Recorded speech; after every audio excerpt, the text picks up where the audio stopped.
Hey everyone, welcome back to the channel. Grab your coffee, get comfortable, and let's talk about biology. Specifically, Saiyan biology. You know, there's this massive elephant in the room when it comes to Dragon Ball, or maybe I should say, a massive monkey in the room, the tail. Akira Toriyama, the legend himself, was pretty open about why he got rid of Goku's tail. It wasn't some grand narrative masterstroke, it was because he hated drawing the thing. It messed with the composition, it was annoying to ink, and he couldn't figure out how to put pants on it properly.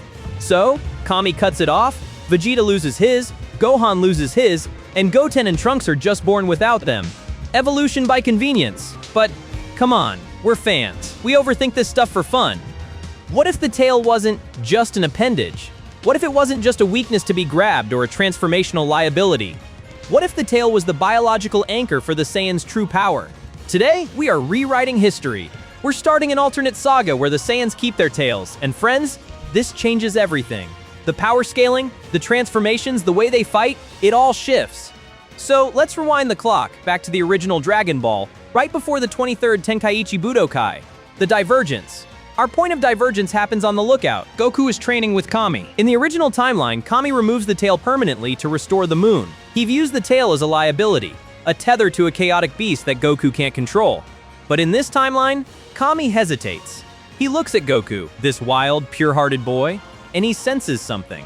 Kami is a guardian, a being of deep spiritual insight.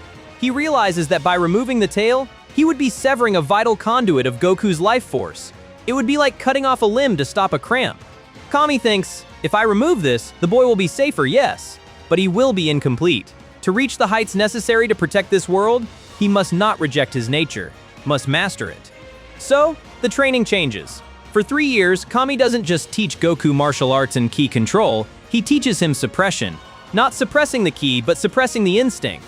They work on the mental fortitude required to keep the great ape dormant even when the tail is present. They treat the tail like a separate entity, a wild horse that needs breaking. When the 23rd Budokai rolls around, Goku shows up. He's taller, he's stronger, and tucked neatly around his waist, looking like a furry belt, is his tail. He wins the tournament, defeats Piccolo Jr., and life moves on. But physically, Goku is different. He's denser. His stamina recovers faster. The tail is constantly pumping a low-level adrenaline mix into his system. Now, jump forward 5 years. This is where the rubber meets the road. The arrival of Raditz. Raditz lands in the farmer's field. Same entry, same attitude. He tracks the highest power level to Piccolo, then to Goku. He touches down on Kame House Island. Now, picture the scene. Raditz steps out, scouter on his eye, expecting to see a domesticated trader who forgot his heritage. He sees Goku holding Gohan, but the first thing Raditz notices isn't the power level, it's the tail. Goku's tail is unwrapped, swishing idly behind him, expressing his mood like a cat's. Raditz freezes. He's genuinely confused. He stammers, "Kakarot? You kept it? But if you kept it, why haven't you purged this planet?" This changes the dynamic immediately. Raditz doesn't view Goku as a failed Saiyan anymore. He views him as a defective one.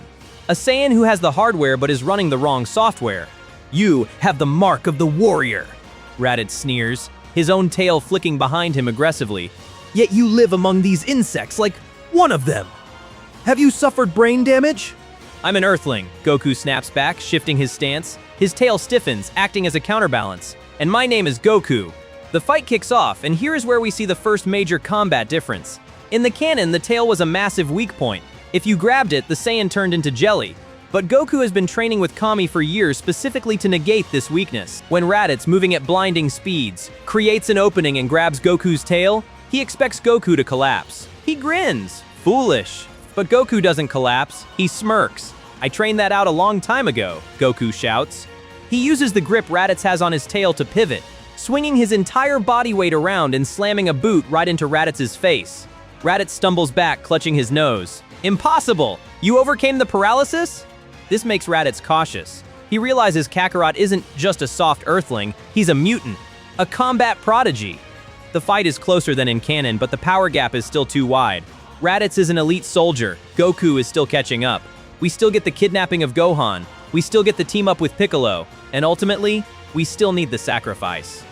The special beam cannon drills through both of them. Goku dies. But as Raditz lies dying, coughing up blood, he looks at Goku's fading form. "Kakarot, you were stronger than the data predicted. Perhaps there is hope for our race's biology yet. But Vegeta will show you what a true master looks like. Goku dies, Raditz dies, and we head to the afterlife. Goku runs the snake way. He lands on King Kai's planet. The gravity is heavy, 10 times that of Earth. Usually, this takes a massive toll on Goku. But here's the thing about the tail in Saiyan biology. The tail acts as a secondary regulator for internal pressure. It's a counterbalance. As Goku trains, King Kai is observing him. He's fascinated.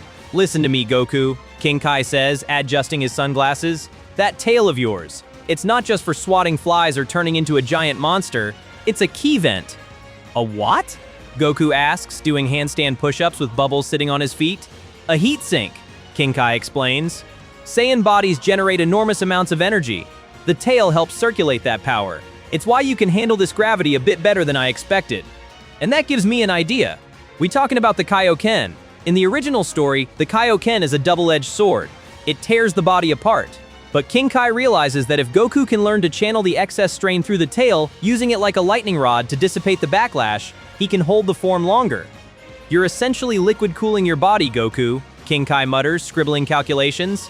"If you utilize the tail to ground the excess energy, Kaioken times 3 won't just be a burst. You might be able to sustain it."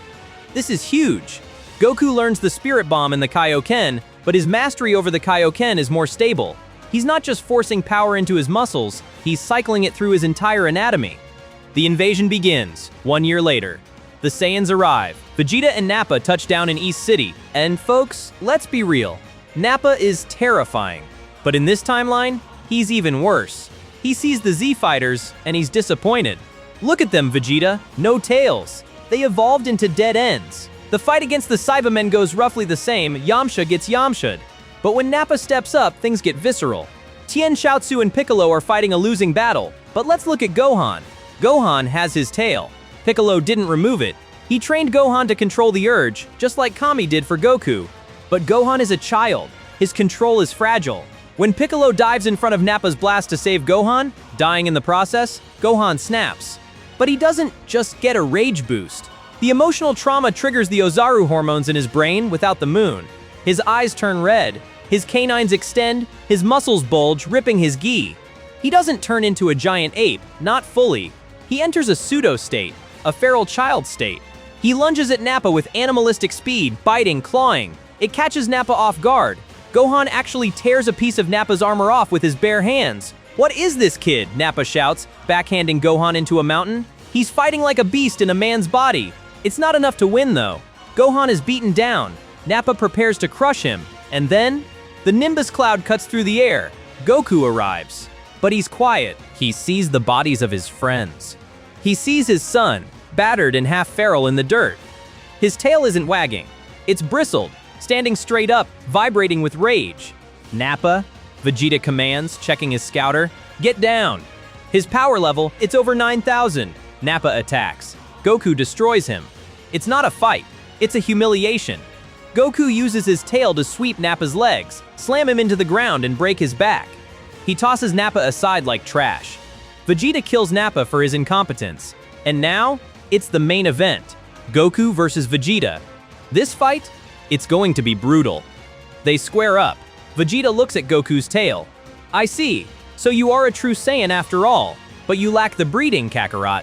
You lack the technique." They clash. And here, we see the difference the tail makes in high-speed combat. It's aerial judo.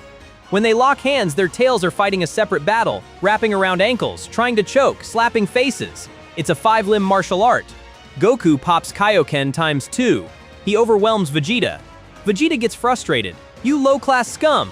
You're pushing your body beyond its limits. I can go higher!" Goku screams. Kaioken times 3. The red aura flares and his tail puffs up, glowing with red energy. He slams Vegeta into the rocks. Vegeta is bleeding, his pride shattered.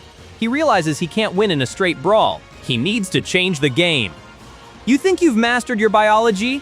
Vegeta spits, wiping blood from his mouth. He shoots up into the sky. "Let me show you the true power of our race." He throws the power ball. The artificial moon expands in the sky. Now, here is where it gets interesting. Goku knows what this is.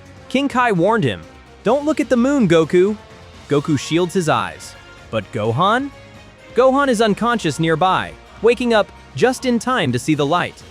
Vegeta transforms. The great ape Ozaru Vegeta. He grows massive, his armor stretching. He roars, a sound that shakes the tectonic plates. But Gohan transforms too. Suddenly, we have a kaiju battle. A massive, elite Ozaru Vegeta versus a smaller, younger, out-of-control Ozaru Gohan. Vegeta retains his reason. He laughs. Look at him, a mindless beast. That is the difference between us, Kakarot. I am the master of the form. Vegeta backhands Ozaru Gohan, sending the kid flying. He turns his attention to Goku. Goku is a speck compared to this monster. What will you do now, little man? Vegeta taunts, trying to stomp on him. Goku is dodging, zipping around the giant legs. He knows he can't transform. He never mastered the mental retention of the form. If he turns now, he'll lose his mind and kill Gohan. So he does the unthinkable. Kaioken, ×4. Goku flares red. He rockets up. He isn't fighting a martial arts battle anymore, he's fighting a dragon. He targets the tail. But Vegeta expects this. Vegeta whips his massive tail around, slamming Goku into the canyon walls. I know my own weaknesses, Vegeta roars. Goku is crushed. His bones are snapping. He's running on fumes. He needs an opening. Suddenly, a flash of light. Solar flare! Not from Goku, but from Krillin, who has crawled back onto the battlefield. Vegeta is blinded. Goku, now! Krillin screams. Goku gathers the spirit bomb energy he's been siphoning, but he can't throw it. He's too damaged. Gohan! Goku shouts mentally. King Kai helps bridge the connection. Gohan, listen to my voice, control it! Ozaru Gohan, currently thrashing in the rubble, pauses. The hybrid DNA makes him more emotional, more susceptible to connection. He hears his father. Attack him! Ozaru Gohan roars and tackles the blinded Ozaru Vegeta. It's a clash of titans. Gohan bites Vegeta's shoulder. Vegeta howls, grabbing Gohan by the neck. Get off me, you brat! While they struggle, Yajirobe sees his chance. He doesn't cut Vegeta's tail, it's too thick, moving too fast. He sees Vegeta distracted by Gohan. Yajirobe slashes at Vegeta's eye. Vegeta screams, reverting slightly from the shock. Goku sees the opening. He doesn't throw the spirit bomb. He channels the remaining dregs of the energy into his own tail. Take this! Goku spins, his tail charged with the spirit bomb energy, glowing like a white-hot whip. He snaps it forward. It slices through the air, wrapping around Ozaru Vegeta's neck and tightening. The spirit bomb energy burns Vegeta, shocking his system. Vegeta, panicked and in pain, loses concentration. The power ball dissipates. He shrinks back down to human size, battered, naked, and defeated. Gohan shrinks back too, falling onto Goku, fast asleep. The dust settles. Vegeta is crawling back to his pod. He's broken. His eye is swollen shut, his tail is limp and dragging in the dirt. Krillin raises the sword to kill him. No, Goku wheezes. He's lying on his back, every bone in his body aching. Let him go, Krillin. Are you crazy? Krillin yells. He's like me, Goku whispers, looking at his own tail. He showed me. There's more to learn. If he dies, I'll never know how far I can go. It's selfish. It's purely Saiyan. Vegeta pauses at the door of his space pod. He looks back. He doesn't see a soft-hearted fool anymore. He sees a warrior who used the Ozaru energy without transforming, who humiliated the elite. Vegeta scowls, but there's a flicker of something else. Respect? No, that's too strong. Validation. You got lucky, Kakarot. Vegeta wheezes. Next time, I will break every bone in that tail of yours. He blasts off.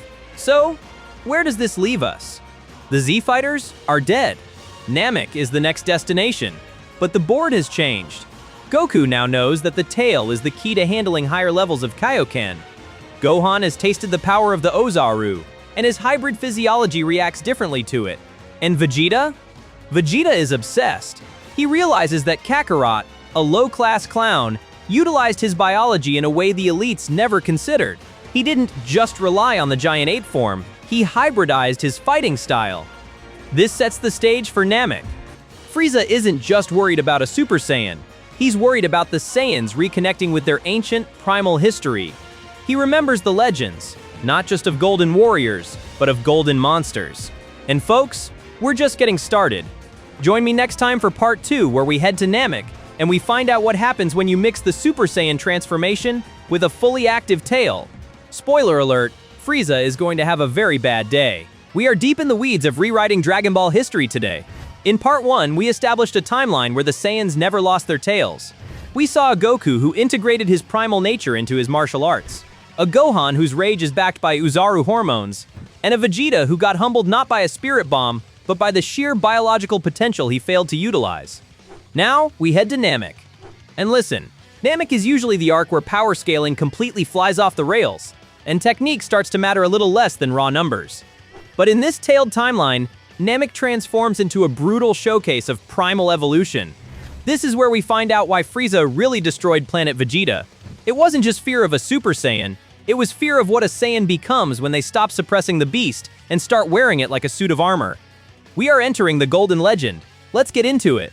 Let's check in on Gohan and Krillin. They're playing cat and mouse with Frieza's soldiers. But Gohan is different. In the canon, Gohan is a scared kid with moments of explosive rage. Here, that rage is closer to the surface. Since his fight with Nappa, where he tapped into that feral state, his tail has been reacting to his emotions.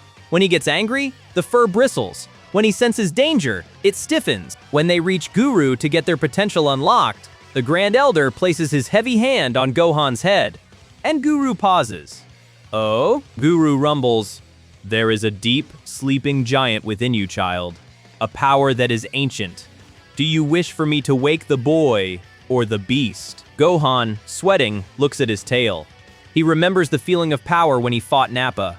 "Wake it all up," he says. "I need to be strong enough to protect my friends." Guru unlocks his potential. The power boost is massive, obviously.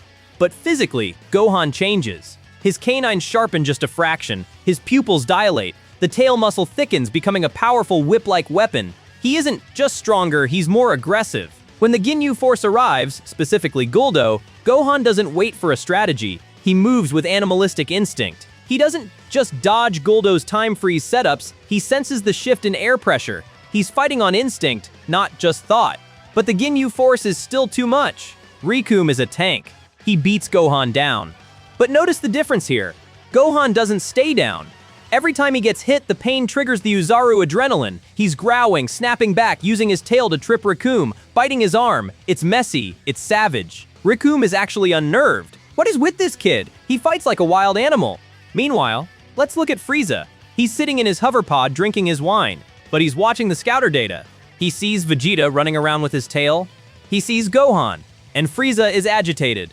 See, in this timeline, the legends Frieza heard from his father King Cold weren't just about a blonde warrior. They were about the Golden Giants. The original Super Saiyan legend wasn't just a guy glowing yellow. It was a Saiyan who bridged the gap between their humanoid form and their Uzaru power. Frieza looks at his henchmen. Zarbon, ensure you aim for their tails. A Saiyan without his tail is just a brawler. A Saiyan with his tail creates problems. Frieza remembers the history. He knows that the tail isn't just a limb, it's an antenna for ambient blitz waves even without a moon. It constantly feeds them subtle energy. That's why he hates them.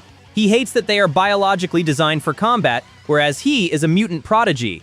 They have to work for it. He was born perfect. When Vegeta steals the Dragon Balls, Frieza loses his cool completely. He doesn't just want them dead, he wants them extinct. The sight of those tails swishing around mocks his authority. Cut to space. Goku is on his way. He's doing the 100x gravity training. In canon, this nearly killed him. Here, he's thriving. Remember what King Kai said? The tail acts as a key vent and a stabilizer. As the gravity crushes down, Goku's tail is working overtime. It's wrapped tight around his waist, pulsing with energy, helping his body maintain its structural integrity. He's able to push the Kaioken higher during training because the tail helps ground the electrical feedback of the technique. He lands on Namek.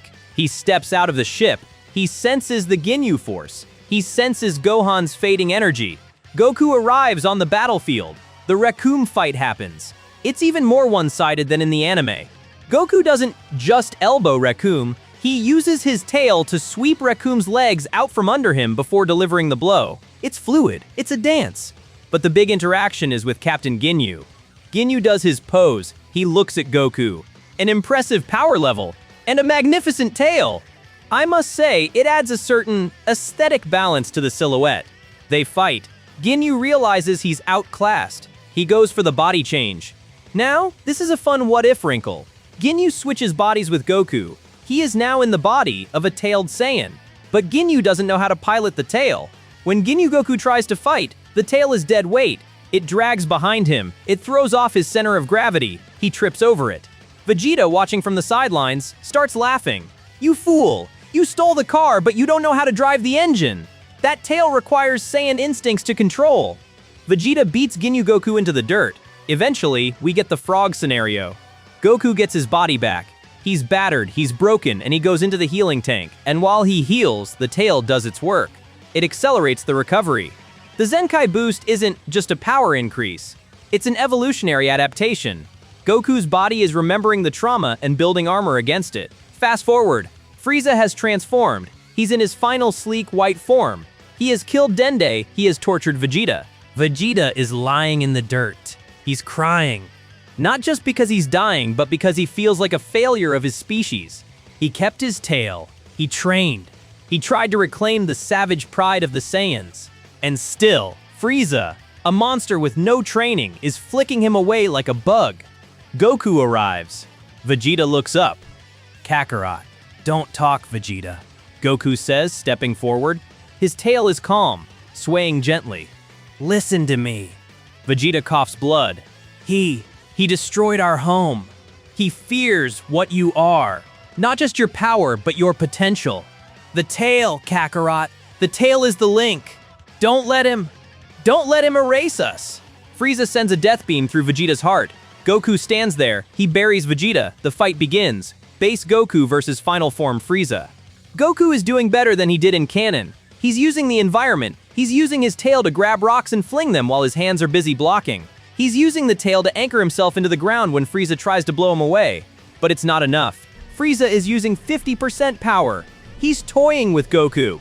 You fight well for a monkey, Frieza sneers. But you still just a primitive beast playing at martial arts. Goku uses the spirit bomb. It hits. We think it's over. The ocean parts. Silence. Then, the beam hits Piccolo. Piccolo falls. Krillin screams. Frieza lifts Krillin into the air. Goku, help me! Pop. Krillin is gone. Just dust in the wind. And now, the moment we've been waiting for. The transformation. Goku snaps. But in this timeline, the snap isn't just emotional. It's biological. The rage floods his system. His heart rate spikes to levels that would kill a human. The S cells in his body ignite. Thunder crashes. The seas rage. Goku's hair stands up. It flashes gold. His eyes turn teal. But look at the tail. The brown fur on the tail stands on end. It ripples. And then it erupts into a brilliant glowing gold. Frieza freezes. He stares at that tail. He's seeing a ghost. No, Frieza whispers. It can't be. The Golden Warrior. Goku turns around. Now, let me describe the Super Saiyan form in this universe. In the anime, SSJ is very clean. Sharp lines, stoic face. Here, it's ferocious. Goku's muscles are slightly more engorged. His stance is lower, more predatory. He's baring his teeth. A low, guttural growl is emitting from his chest, a sound that isn't human. It's the Uzaru voice layered under Goku's vocal cords. A low, guttural growl is emitting from his chest, a sound that isn't human. It's the Uzaru voice layered under Goku's vocal cords. This is what the Super Saiyan was meant to be. It stabilizes the Uzaru mind within the human body. The tail isn't a weakness, it's the battery. Goku speaks. His voice is deeper, vibrating with static. You will pay. Frieza tries to attack. I am the Emperor of the Universe. Goku doesn't block. He catches Frieza's fist, and then his golden tail snaps forward like a cobra. It wraps around Frieza's neck. Frieza's eyes bulge. He claws at the tail, but it's like iron. It's burning him with its aura. Goku yanks Frieza toward him, forehead to forehead. You talked about monkeys, Goku growls. You talked about beasts. Let me show you what a Saiyan really is. This fight isn't a duel, it's a mauling. Goku is fighting with 5 limbs. He punches Frieza, kicks him, and while Frieza is reeling, the tail is whipping him, tripping him, strangling him. It's overwhelming. Frieza can't predict the movements because they aren't martial arts moves, they are instinctual, animalistic attacks. Frieza goes 100%. He bulks up. He tries to match Goku's power. But Goku is relentless. The Super Saiyan form usually burns stamina, but here, the tail is acting as that radiator we talked about. It's venting the excess heat. Goku isn't getting tired, he's getting angrier. There's a moment where Frieza tries to use a Destructo Disc Death Saucer. He throws 2 of them. Goku doesn't just dodge, he catches one. He catches the key disc between his hands, screaming, and shatters it. Then, he uses his tail to swat the second one back at Frieza. Frieza gets cut in half. It happens fast. Frieza is lying on the ground, bisected. He begs for mercy. Please help me. Goku stands over him. The golden aura is raging like a firestorm. The golden tail is swishing back and forth, agitated. The human part of Goku wants to show mercy. The Saiyan part, the Ozaru part, wants to finish the kill. Goku struggles. You can see it on his face. The gold flickers. He sighs, regaining control. The tail relaxes. "You're pathetic," Goku says. He gives Frieza some energy. "Leave, before I change my mind." Goku turns to fly away. Frieza, being Frieza, fires the blast. "You stupid monkey!" Goku spins around. The look on his face isn't disappointment, it's pure fury. "You fool!" Goku fires the angry Kamehameha, but he adds a physical strike to it. He propels himself forward through the beam, slamming his fist and his tail into the blast, driving it back through Frieza. Frieza is disintegrated, gone. Namek is exploding. The magma is rising. Goku is rushing to Frieza's ship. It doesn't work. He rushes to the Ginyu pods. As he flies, he looks at his hands. He looks at his golden tail. He feels the power humming in his veins. He realizes that he has unlocked something that his ancestors died trying to find. He hasn't just become a Super Saiyan. He has become the apex predator of his race. He finds a pod. He launches. Planet Namek explodes in a silent flash of white light. Back on Earth, the Dragon Balls have done their job. The Namekians are safe. Vegeta is alive. And Vegeta is sitting on a rock, staring at the sky. He feels it. He felt the shift in the universe when Goku transformed. Piccolo walks up to him. "He's gone, Vegeta." Vegeta smirks. A dark, knowing smirk. He looks at his own brown tail, curled around his legs. "No," Vegeta says softly. "He's not gone. He's just started." Kakarot found the door. And if a clown like him can walk through it, then the Prince of all Saiyans can tear the door off its hinges. Vegeta clenches his fist. His tail thumps against the ground, cracking the stone. "The legend is real," Vegeta whispers, "and I will master it better than he ever could." And that, friends, is the end of the Namek saga. In this timeline, the Super Saiyan transformation isn't just a power-up, it's a physiological harmonization. It validates the tail. It proves that the Saiyan body was built for this form all along. The consequences of this are massive. Goku is now in space, drifting toward Yardrat. He's going to learn instant transmission, sure, but he's also going to spend a year mastering this new golden form. He's going to learn how to keep the tail relaxed while in the state, and how to stop the Uzaru instincts from clouding his judgment. And Vegeta? Vegeta is about to go on the most intense training arc of his life. He knows the destination now. He knows he needs to unlock the golden ape within himself. But there's a threat coming that doesn't care about biology. A threat made of metal and math. The androids are coming, and they aren't afraid of monsters. Join me next time for part 3. We're going to see what happens when the Super Saiyan meets the androids, and we're going to rewrite the rules of Vegeta's ascension. You do not want to miss the Ikari form debut in Z. If you enjoyed this, hit that like button. It helps the algorithm more than a Zenkai boost. Leave a comment. Do you think Frieza got off easy? If you've been following along, you know things have gone completely off the rails compared to the story we grew up with. We watched the Saiyan saga turn into a full-blown kaiju movie, and the Namek saga ended with Goku shattering the glass ceiling of his race by mixing the Ozaru power right into the Super Saiyan form. But now we have to pivot. We're leaving behind the magic and mysticism of Namek and crashing back down to the cold, hard reality of Earth. We are entering the Android saga. And honestly, this is where the themes get really interesting. Think about it. On one side, you have the Saiyans. They are agents of chaos, raw evolution, and instinct, literally dragging their primal nature behind them in the form of a tail. On the other side, you have the androids. They represent synthetic perfection, infinite energy, and the removal of all things biological to achieve total efficiency. It is literally the beast versus the machine. And in this timeline, Vegeta is about to flip the script. He's done chasing Goku's shadow. Instead, he's diving headfirst into the dark, bloody history of his ancestors to pull out a power that even Kakarot was too soft to touch. So, let's fast forward a bit.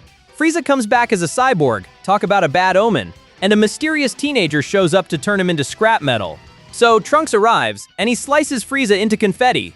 That happens pretty much exactly like it does in the canon. But the vibe shifts the moment he actually interacts with the Z-Fighters. When Trunks lands and finally stands face to face with Goku, he doesn't just look at his face, he stares. He's fixated on Goku's tail, which is just swishing back and forth casually while they talk. You can see Trunks' eyes start to water. Here's the context we have to remember in Trunks' timeline. Androids were brutally efficient. When they hunted down the Z-Fighters, they didn't just blast them, they took them apart. Future Gohan lost his arm, sure, but long before that he lost his tail in a bad skirmish. Trunks was actually born with one, but Bulma had it surgically removed when he was an infant. She was terrified that if he turned into a great ape, the noise and the size would give away their hiding spot to the machines. Trunks is a Saiyan who was neutered for the sake of survival. So, seeing Goku, and a few minutes later his own father Vegeta walking around with their tails out, proud and functional, it hits him like a truck. He realizes exactly what his timeline lost. He realizes that he's been fighting a losing war with one hand tied behind his back, genetically speaking. He manages to pull himself together long enough to give the warning. 3 years. 2 monsters. Everyone dies. He leaves, but the message sticks. The training begins. While Goku and Gohan go off to train with Piccolo, I want to zoom in on Vegeta. Because in this version of the story, Vegeta doesn't stay on Earth to train. He packs up a Capsule Corp ship and launches himself into deep space. He finds this desolate asteroid belt, a nasty place with a volatile atmosphere, constant lightning storms, crushing gravity, and chaotic magnetic fields. It's a living hell, which is exactly what he wants. Vegeta is haunted by what he saw on Namek. He can't get the image of Goku's golden great ape aura out of his head. He realizes that Kakarot didn't just get angry, he somehow synchronized his human side with his monster side. Vegeta sits on a jagged rock, meditating. This is rare for him, silence. But he's obsessing over the Ozaru. The great ape is not just size, Vegeta mutters to the empty air. It is a frequency. It is the blood pumping at maximum capacity. He starts experimenting. He uses a stolen hologram projector from Dr. Briefs to simulate a full moon. He forces himself to transform into an Ozaru. He stays in that giant hulking form, fighting to keep his mind clear. Then, he shrinks back down. He tries to hold on to that specific physical sensation, feeling of his muscles expanding, that bottomless pit of rage, while compressing it all back into his human frame. Dragon Ball Super fans, you know where this is going. We bringing Broly's concept into Z about 20 years early. Vegeta unlocks the Ikari, or Wrath state. He learns to draw on the raw power of the great ape without changing his shape. When he taps into it, his eyes bleed into a harsh yellow. His muscle mass swells up. His hair spikes up, rigid and wild, looking almost like a mane. And his tail? It pumps with veins, becoming thick and hard as steel. But Vegeta being Vegeta, he isn't satisfied. This is just the foundation, he snarls, wiping blood from his mouth. Now, I add the fire. He spends the next 3 years layering the Super Saiyan trigger on top of this wrathful state. He isn't aiming for the tranquility Goku has. He doesn't want peace. He wants pure condensed violence. 3 years fly by. The fateful day arrives on the island near South City. The whole crew is there. Goku, Piccolo, Tien, Yamcha, and Gohan. The androids show up, 19 and 20, who we know as Dr. Gero. The fight kicks off with Goku versus Android 19. It goes bad fast. But in this timeline, the heart virus presents itself differently. It hits the tail first. As Goku starts to exert himself, his tail, which is usually this lively reactive limb, goes completely limp. It drags on the ground like a dead snake. The color drains out of the fur, turning it pale. Piccolo notices it immediately. His tail, the circulation is failing. Goku is gasping for air. He forces the Super Saiyan transformation, but the gold aura is flickering like a dying light bulb. The tail won't lift. It's like a dead weight anchoring him to the floor. Android 19 grabs Goku, starts draining his energy, and it's a wrap. Goku is down for the count. Then, Vegeta arrives. And oh man, does he make an entrance. He kicks 19 off Goku with enough force to crack the sound barrier. He looks down at Kakarot, who is writhing in the dirt. Pathetic, Vegeta spits. Your body is betraying you, Kakarot. A Saiyan whose tail drags in the dirt deserves to die. He barks at Yamcha to get Goku out of there. Then, he turns his attention to Android 19. Do you know what you're facing? Vegeta asks, slowly unbuckling his armor. You machines analyze data. You calculate power levels. But you cannot calculate instinct. Vegeta powers up. The ground shatters. A golden aura explodes outwards, but it's not the standard flowing flame we're used to. It's jagged. It's sharp. There are sparks of green electricity crackling through it, a nod to the dormant Ozaru power. Vegeta's hair turns gold, but his eyes? They don't turn that calm teal color. They stay a piercing toxic yellow. His muscles bulk up, looking similar to the Super Vegeta form, but way more compact and dense. This is Super Saiyan Ikari. Tell me, Vegeta smirks, his tail lashing behind him like a whip cracking the air. Does a machine feel fear? Android 19 doesn't feel fear, it just runs the program and attacks. Vegeta doesn't even bother to block. He catches 19's wrists in midair. Now in the anime, Vegeta rips 19's hands off. Iconic moment. But here, it's worse. Vegeta headbutts 19, stunning him. Then, while still gripping 19's arms, Vegeta swings his tail around. He wraps it tight around 19's neck like a python. Energy absorption? Vegeta laughs manically. Try absorbing force. Vegeta tightens the tail grip. You can hear the synthetic neck cables crunching and snapping under the pressure. At the same time, he rips the hands off. Oil and sparks spray everywhere. Vegeta drops the severed hands, grabs 19 by the face, and blasts him into oblivion. The Big Bang attack leaves nothing but a smoking crater. Dr. Gero, Android 20, is actually terrified. His calculations were based on Goku's data from the Saiyan Saga. He didn't account for this primal evolution. He realizes he's out of his depth, so he runs. We get the chase sequence. We get the awakening of 17 and 18. And this is where the reality check hits. Vegeta is riding high on his own supply right now. He thinks he's invincible. He tracks them down and challenges Android 18 on the highway. A girl? Vegeta scoffs. I'll break you like a doll. They fight. And at first, Vegeta is actually winning. His hits are heavier. His Ikari style is wild and unpredictable.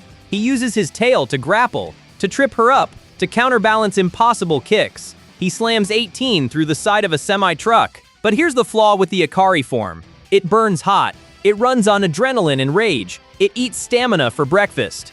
Android 18 has infinite energy. She doesn't get tired. She doesn't feel pain. She just keeps coming. As the fight drags on, Vegeta starts to pant. His movements get sloppy. His tail reactions become a fraction of a second slower. 18 smiles. It's a cold, artificial smile that doesn't reach her eyes. You're breathing hard, Prince. Is your flesh giving out? Vegeta roars and goes for a desperate double-axe handle smash. 18 catches his hands effortlessly. Then, she does something incredibly disrespectful. She steps on his tail. Vegeta screams. That's a major nerve cluster. The pain blinds him for a second. 18 twists his arm. She kicks him into the cliffside. Vegeta falls out of Super Saiyan. He's lying there in the rubble, clutching his broken arm, his tail throbbing and bruised, lying limp in the dirt. 18 hovers over him. You have cute accessories, but in the end, flesh is weak. It's a crushing defeat. Vegeta didn't lose because he was weaker. He lost because he was mortal. This drives him absolutely insane. He realizes that mastering the beast isn't enough. He needs to refine it. He needs to transcend the limitations of his own body. While the Saiyans are licking their wounds, a second time machine is discovered. A monster has arrived in the timeline. Cell. Imperium Cell. Or, as we know him, Imperfect Cell. Now let's talk character design for a second. Cell is made from the DNA of the greatest fighters in this timeline. He has a lot of tail data to work with. Goku, Vegeta, Gohan, Frieza, King Cold. Cell's design reflects this. His tail is massive. It's not just a stinger. It's a thick, muscular reptilian tail that ends in that terrifying absorption needle. He uses it like a third arm. When Piccolo, who is now fused with Kami, fights Cell in Ginger Town, it plays out like a horror movie. Cell is hiding his ki, but physically, he's overpowering. He moves like a spider. I am the culmination of your history, Cell hisses from the shadows. I have the Saiyan desire for battle, the Namekian regeneration, and the Frieza Force's cruelty. And this, he flicks his massive tail. This is the instrument of your demise. Cell escapes. He hunts. He absorbs thousands of humans. He becomes a living nightmare. Goku wakes up. The heart virus is cured. He grabs Gohan immediately. We are going to the time chamber. Vegeta and Trunks go first. Vegeta is angry. He refuses to talk to Trunks. He spends his entire year in the chamber doing one thing, refining the Super Saiyan. He realizes the Ikari form was too wild, too messy. He creates Super Vegeta Grade 2, which is essentially pumping ki into the muscles to mimic the Ozaru's strength without the mental bleed. But let's look at Goku and Gohan's turn. Goku realizes the same thing he did on Namek. Balance is key. Gohan, Goku says, sitting in the white void, the tail is part of you. When you go Super Saiyan, you tense ut. You tense the tail. That wastes energy. They spend the year mastering Super Saiyan full power. In this timeline, this form includes tail mastery. When Gohan is a Super Saiyan, his tail is completely relaxed.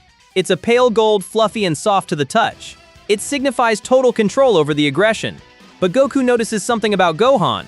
When Gohan gets frustrated during sparring, his tail spikes up. The fur turns jagged. The hidden power, SSJ2 potential, is leaking through the tail. Goku smiles. There it is. That's the power that will beat Cell. Outside, everything goes wrong. Vegeta fights semi-perfect Cell. He dominates, but his ego gets the better of him. He lets Cell absorb 18. Cell becomes perfect. In the anime, Perfect Cell's tail retracts, leaving just the wings. Here, no way. Perfect Cell keeps the tail. It matches his perfect form, sleek, spotted, white, and green. It's elegant. Why? Because Saiyan DNA is dominant in this timeline. The tail is a sign of perfection. Cell admires it. He wraps it around his waist like a belt, similar to how Saiyans do. It's a mockery. I am the perfect weapon, Cell announces, and I shall hold a tournament to prove it. The Cell games begin. The arena is set. Mr. Satan does his thing, we love him, but he's getting slapped. Goku steps up. Goku versus Cell. It's a masterclass. They are evenly matched. The fight choreography here utilizes the tails beautifully. They use them to push off the ground for extra leverage, to parry attacks, to hang from debris in the air while firing blasts. It's high-speed 3D chess, but eventually Goku quits. I can't beat him, Goku admits, but I know who can. He throws Gohan into the ring. Gohan is terrified. He's a pacifist at heart. He stands there, his golden tail tucked between his legs. Cell is bored. Show me the power. Show me the beast. Cell begins to torture the Z-Fighters to provoke the boy. He spawns the Cell Juniors. The Cell Juniors are little blue devils. They attack the exhausted Z-Fighters. They are ripping at Yamcha, breaking Goku's bones. Gohan is shaking. Stop it, please. Cell looks at Android 16. 16 gives his speech. Gohan, it is not a sin to fight for the right cause. Drop your restraints, let it go. Cell stomps on 16's head, crunch, and the thread snaps. Gohan freezes. The sound disappears. Inside Gohan's mind, the Ozaru is screaming. But it's not a chaotic scream anymore. It's a focused command. Destroy him! Gohan's eyes snap open. A pillar of light erupts. The ground turns to glass under the pressure. Gohan's hair shoots up, rigid, with a single bang falling forward. Lightning crackles around his aura. But look at the tail. The fur on Gohan's tail turns a deep, burning gold, almost orange. It becomes thicker, heavier. The muscles in the tail ripple with intensity. Gohan lets out a roar, but it's dual-layered. You hear the boy's voice, and underneath it, the guttural roar of the great ape, Super Saiyan 2. Cell stares. Yes, yes, that is the power. Gohan doesn't speak, he vanishes. He appears in front of a Cell Junior. He doesn't even punch it, he just slaps it with his tail. The force is so high that the Cell Junior explodes into dust instantly. He walks through the battlefield. He is systematically exterminating the Cell Juniors. He grabs one by the head and crushes it. He kicks another in half. He stands before Cell. Cell is actually sweating. What? What are you? I am the one who will kill you, Gohan says. His voice is cold, devoid of mercy. The fight is a beatdown. Gohan humiliates Cell. 2 punches to the gut. Cell vomits up Android 18. He reverts to his semi-perfect form. He panics and tries to self-destruct. Goku sacrifices himself. This scene plays out the same, it's too iconic to change. Goku teleports Cell away to King Kai's planet. Boom! Goku is dead. But Cell comes back. Super perfect Cell. He kills Trunks immediately. A beam straight through the chest. Vegeta snaps. He goes crazy, blasting Cell with everything he has. Cell just smacks Vegeta aside like a fly. He aims a blast to finish Vegeta off. Gohan dives in the way. He takes the blast to his arm. His left arm is useless, dangling at his side. Cell charges the solar Kamehameha. I will destroy this solar system! Gohan stands there, one arm hanging limp. He's losing hope. Gohan, it's Goku's voice, speaking from the other world. Plant your feet. Use your tail for balance. You've got this. Gohan widens his stance. He digs his feet into the ground. He unwraps his tail and slams it into the earth behind him, creating a tripod stability. He's locking himself in, rooting himself to the planet. Kamehameha! Cell fires. The beams collide. It's a stalemate. Gohan is being pushed back. Vegeta, crawling in the dirt, looks up. He sees Gohan. He sees the tail dug into the ground, straining, the fur standing on end. He sees the legacy of the Saiyans in that boy. I am the prince. Vegeta grunts. Vegeta flies up. He doesn't blast Cell from behind. He dives onto Cell. He physically tackles Cell, wrapping his arms and legs and his tail around Cell's face, blinding him for a split second. Now Gohan! Gohan feels the opening. He roars. The Ozaru silhouette appears behind him for a single frame. The beam expands. It engulfs Cell. Cell screams as every cell in his body is obliterated. Gohan falls to his knees. His hair reverts to black. His tail falls limp, twitching slightly. The dust clears. Cell is gone. Trunks is dead for now, until the Dragon Balls fix it. Goku is dead. The Z-Fighters gather. They heal up at the lookout. Vegeta stands apart from the group. He looks at Gohan. He looks at the boy who achieved the level beyond Super Saiyan. The boy who merged the human heart with the Saiyan beast. Vegeta looks at his own tail. He clenches his fist. I will never fight again, he says. And in this timeline, he actually means it, at least for a while. Because he realizes he doesn't just need to get stronger, he needs to rethink his entire existence. He needs to find a path that is uniquely his. Gohan returns to normal life, but he's different now. The beast is awake. He can suppress it, but the tail is always there, a constant reminder of the violence he is capable of. And Goku? Goku is in the other world. And guess what? He kept his body, and he kept his tail. And where he's going, having a tail is going to lead to some very interesting discoveries about Super Saiyan 3. Join me next time for part 4. We're entering the Buu Saga. We're going to see SSJ3 with a monstrous twist, a Gotenks who is absolute chaos, and an ultimate Gohan who fully embraces the Monkey King aesthetic. We've arrived at the Buu Saga. Now usually, the Buu Saga is where Dragon Ball Z goes off the rails in the best way possible. We get magic, bubblegum monsters, fusion dances, and transformations that shake the fabric of reality. It's chaotic, it's loud, but in our tailed timeline, this arc is where the rubber meets the road philosophically. We're about to see a massive divergence in how Saiyans use their power. Up until now, everyone has been chasing the same goal, Super Saiyan, but stronger. In this chapter, the path splits. We're going to see the difference between the divine path and the primal path. We're going to see what happens when you take a fusion of two-tailed prodigies and let them loose. And we are going to fix the tragedy of Gohan by giving him the aesthetic he always deserved. 7 years have passed since Gohan killed Cell. The world is at peace. But biology doesn't sleep. Let's dive in. We start with Gohan. He's 16, but biologically a bit older because of the time chamber. He's attending Orange Star High. In the canon, Gohan just has to hide his identity as the Gold Fighter. Here, he has a physical mutation to hide. Imagine the stress. Gohan has to wrap his tail tightly around his waist, practically cutting off circulation, and then wear baggy pants and a thick belt to conceal the bulge. He walks stiffly. He can't sit comfortably in those tiny high school desks. Videl Satan is suspicious immediately, not just because he's strong, but because he moves weirdly. Why do you walk like your center of gravity is shifting? Videl asks him one day at lunch. Yoga, Gohan blurts out. Intense, core, yoga. But the tail is restless. Remember, the tail reacts to emotion. When Videl gets close, Gohan gets flustered. The tail twitches. Videl hears a thump-thump sound coming from Gohan's lower back against the chair. She eventually catches him. During a baseball game, Gohan jumps for a flying ball. His belt loosens. The tail unravels for a split second to adjust his balance in midair. Videl sees it. When she confronts him, she doesn't think he's a monster. She thinks he's furry. So the Gold Fighter is a monkey boy? She smirks. It's a Saiyan trait. Gohan defends himself. Teach me how to fly, she says, eyeing the tail with curiosity. And I won't tell the tabloids you have a tail. So the dynamic is established. But here's the cool part. Goten and Trunks? These kids were born with tails. And because there was no imminent threat like the androids forcing their parents to amputate, they kept them. Goten and Trunks are wild. They use their tails as jump ropes. They hang from trees. During their sparring matches, they don't just punch. They use their tails to launch themselves off the ground like springs. They are acrobatic, feral little monsters. Meanwhile, in the other world, Goku is training. He has been dead for 7 years. He has a physical body, and he has his tail. Goku discovers Super Saiyan 3. Now in the anime, SSJ3 is this weird, eyebrowless, long-haired form that drains energy like a leaky faucet.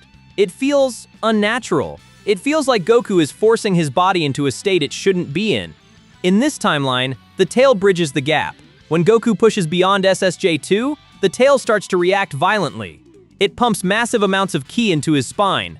The transformation isn't just more hair. It's a genetic regression. As Goku screams, shaking the Grand Kai's planet, his brow ridges thicken the Uzaru influence. His hair grows long, yes, but it's wilder, more mane-like. And the tail? The tail grows. It thickens, becoming nearly as wide as his arm, covered in golden, spiked fur. Goku realizes that SSJ3 isn't a form meant for humans. It's a form meant for giants. It's the Uzaru power condensed into a humanoid shape, but it's imperfect. The body is too small to contain the power, which is why it burns out so fast. The tail acts as a radiator, venting the heat, allowing him to hold the form slightly longer, but it's still volatile. This power Goku pants looking at his massive golden tail? It wants to be big. It doesn't want to be small. Fast forward to the World Tournament. The Z-Fighters reunite. Everyone is happy, except Vegeta. Vegeta is watching Goku. Vegeta sees Goku's tail. It's thick, well-muscled, and moves with a fluid grace that implies total mastery. Vegeta looks at his own tail. He feels stagnant. He has reached the wall of Super Saiyan and he can't break through. Then, Babidi and Dabura show up. Spopovich attacks Videl. Gohan snaps. He goes Super Saiyan 2 for the Kibito match. In this timeline, when Gohan reveals his form to the world, the crowd gasps not just at the light, but at the tail. It turns rigid gold, standing straight up like a flag of war. Spopovich and Yamu jump him. They don't drain his energy, they pin his tail to the ground to paralyze him. It's a violation. Gohan is drained. We move to Babidi's ship, the rock-paper-scissors game, and then the moment, the decision that defines the arc. Babidi peers into the ship, sensing the frustration boiling in Vegeta's gut. He finds that sliver of insecurity, gap between his pride and his power, and he pries it open. He tries to enslave the prince. Now usually we see Vegeta struggle. He clutches his head, he screams, he fights the mind control. But in this timeline, the struggle is shorter. Why? Because Vegeta realizes what Babidi is offering. He isn't offering slavery, he's offering liberation. Vegeta feels the magic touching the dormant Uzaru instincts in his brain, the parts of him that he's been suppressing to play happy family with Bulma and Trunks. He realizes that this magic can forcefully reconnect him to his primal roots. He stops screaming. He smiles. Vegeta allows Babidi to take over his mind. Boom. The spaceship arena disintegrates. The smoke is thick, swirling with purple electricity. Vegeta steps into the light. The veins on his forehead are throbbing, creating a roadmap of rage. The dark eyeliner is there, making his gaze look demonic. The crimson M is branded onto his forehead. But look at his posture. He's slouching, feral. His tail is lashing violently, cracking the floor tiles. Majin Vegeta is born. And he isn't just evil. He is a wild animal off the leash. I return to the way I was before, Vegeta screams at Goku. I was the perfect warrior. Cold, ruthless. I didn't care about Earthlings or family. And I certainly didn't care about suppressing my nature. Tell me, Kakarot, Vegeta whispers, his voice dropping into a guttural growl that vibrates in his chest. Does it bother you to see a Saiyan in his natural state? The fight, Goku versus Majin Vegeta, is visceral. Since they both have tails, the grappling is intense. There's a moment where they are hand in hand, pushing against each other, and their tails are knotted together, straining, trying to crush the other. It's a test of core strength. Vegeta is stronger than before because the Majin magic unlocks his latent potential, specifically, the Uzaru ferocity. He fights dirty. He uses his tail to choke Goku while blasting him in the gut, but then, Buu hatches. Majin Buu is awake. He's pink, he's fat, and he's terrifying. Vegeta knocks Goku out a cheap shot to the back of the neck and goes to fight Buu alone. Vegeta fights brilliantly, but Buu is invincible. Vegeta decides to sacrifice himself. The final explosion. He thinks about Trunks, Bulma, even Kakarot. Vegeta explodes. He dies. But Buu regenerates. Now it's up to Goku to stall for time.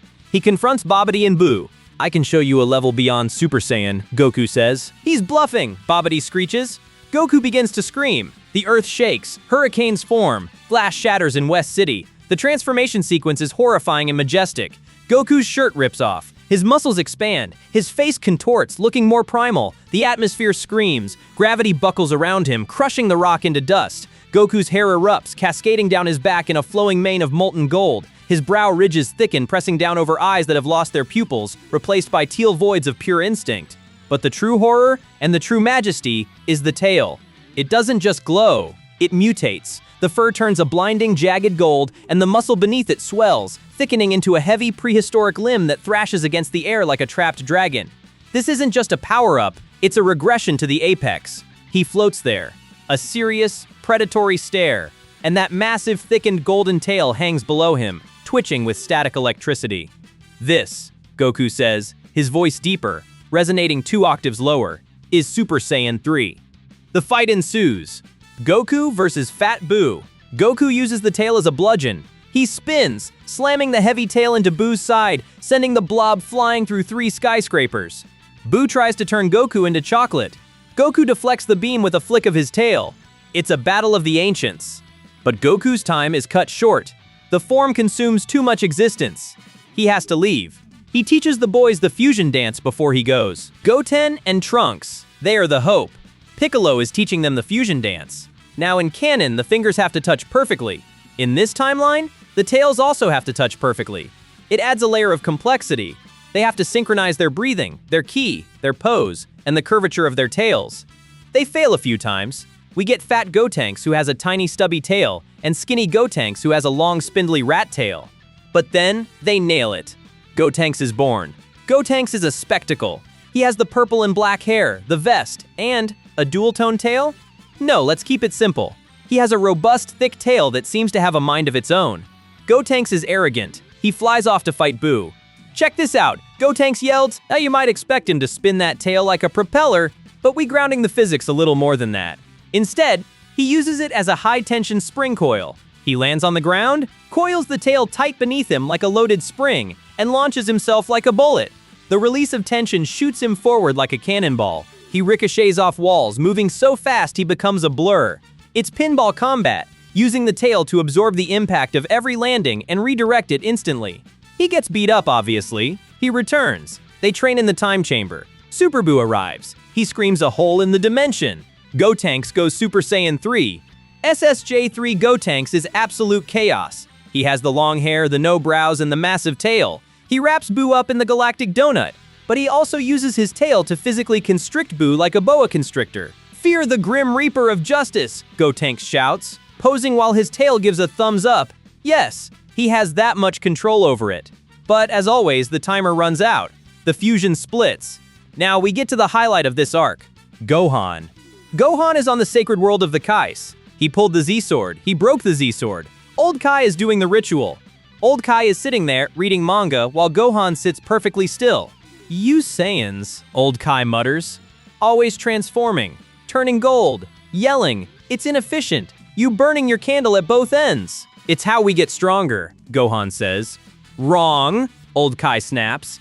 It's how you force strength. Your body, specifically that appendage of yours, it remembers the old ways, the true ways. The ritual finishes. Gohan stands up. Try to transform, Old Kai says. Do that Super Saiyan thing. Gohan powers up.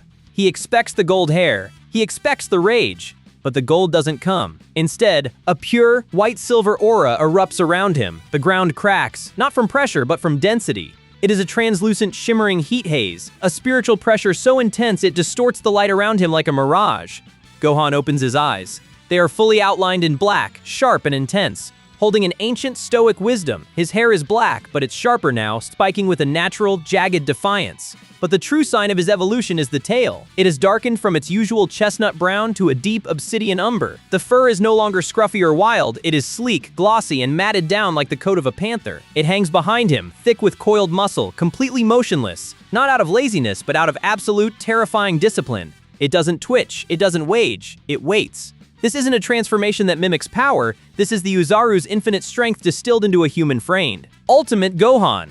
I don't feel angry, Gohan says, looking at his hands. I just feel ready. That, Old Kai says, is the power of the Uzaru without the transformation. You have accessed the bottom of the well, boy. You are a perfect primal. Gohan flies back to Earth. He arrives just as Buu is about to kill everyone. Fight you? Gohan says to Super Buu. No. I'm going to kill you. This beatdown is legendary. Gohan doesn't use flashy beams, he uses efficiency. Buu tries to punch him. Gohan catches the fist. Buu tries to kick. Gohan's tail flicks out, wrapping around Buu's ankle and yanking him off balance. Gohan slams Buu into the ground. He fights with a savage grace. He isn't a berserker, he's a martial artist with the strength of a monster. When Buu tries to self-destruct, Gohan moves faster than sight. He uses his tail to swat the energy blast away. Is that all? Gohan asks. But Gohan gets cocky, not arrogant like Gotenks, but complacent. He lets his guard down. Buu absorbs Gotenks. Buu-Tenks is born. Now the tables turn. Buu-Tenks has the power of SSJ3 and the tactical mind of Piccolo. He overwhelms Gohan. Goku is resurrected. He arrives with the Patara earrings. Goku throws the earring. Gohan misses. Buu absorbs Gohan. Buuhan is born. The strongest villain in Z history. Vegeta appears granted a day on Earth. Goku begs Vegeta to fuse. Vegeta, he has everyone. He has Gohan's power. He has the tails. Vegeta refuses. They fight Buu. They get thrashed. Finally, Vegeta agrees. Give it to me. They put on the earrings. The bodies are pulled together. Flash. The light dies down, revealing a warrior who is the absolute peak of Saiyan biology. Vegito stands with his arms crossed, radiating an aura that feels heavy, like the gravity of a neutron star. He's wearing the inverted GI blue outer, orange undershirt, and Vegeta's white gloves and boots. His hair is the Vegeta-style spikes with the Goku bangs. He smirks, the tail snapping behind him with a sound like a cracking whip. His tail isn't just a Saiyan tail. This tail is expressive. It waves hello to Buu. "Yosha!" he shouts, his voice a perfect harmonic duality. "I'm the fusion of Vegeta and Kakarot," Vegito says, crossing his arms. "I guess that makes me Vegito." Buhan attacks. Vegito doesn't even use his hands. He fights with his legs and his tail. Buu throws a punch. Vegito dodges, and his tail slaps Buu across the face. Smack. "What's the matter?" Vegito mocks. "Getting beaten by an accessory?" Vegito transforms into Super Vegito. The power is incalculable. He dominates Buu so thoroughly it's uncomfortable to watch. He uses the Spirit Sword Keyblade on his hand. But in this timeline, he also channels Ki through his tail. He spins, and his tail becomes a razor-sharp whip of energy, slicing through Buu's body like butter. Buu turns him into a coffee candy, but even as a piece of candy, Vegito is dangerous. The candy grows a tiny little candy tail? No, that's too silly. The candy just moves with the speed of a bullet. He beats Buu up as a jawbreaker. Buu changes him back. Vegito realizes he needs to get absorbed to save the boys. He puts up a barrier. He lets Buu absorb him. Inside Buu, the fusion splits. Goku and Vegeta are separated. They tear out the pods. They tear out Fat Buu. Super Buu collapses. He transforms into his original chaotic form, Kid Buu. We are at the endgame of Z. Kid Buu destroys the Earth. Goku and Vegeta escape to the Kai world. Here is where we set up the future. Goku and Vegeta are fighting Kid Buu. Goku uses SSJ-3 again, but he's exhausted. The living body burns energy faster than the dead one. His tail is cramping. He drops out of the form. Vegeta steps in. Vegeta, in his base form, is getting pummeled, but he's thinking. He watches Kid Buu, a creature of pure instinct. He watches Goku, a master of technique struggling with biology. Vegeta realizes something.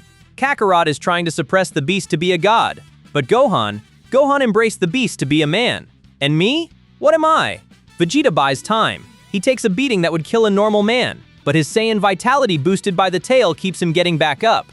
Goku gathers the Spirit Bomb. "Vegeta, get out of the way!" Vegeta rolls aside. Goku throws the bomb. Kid Buu pushes it back. Goku has no stamina left. "Damn it!"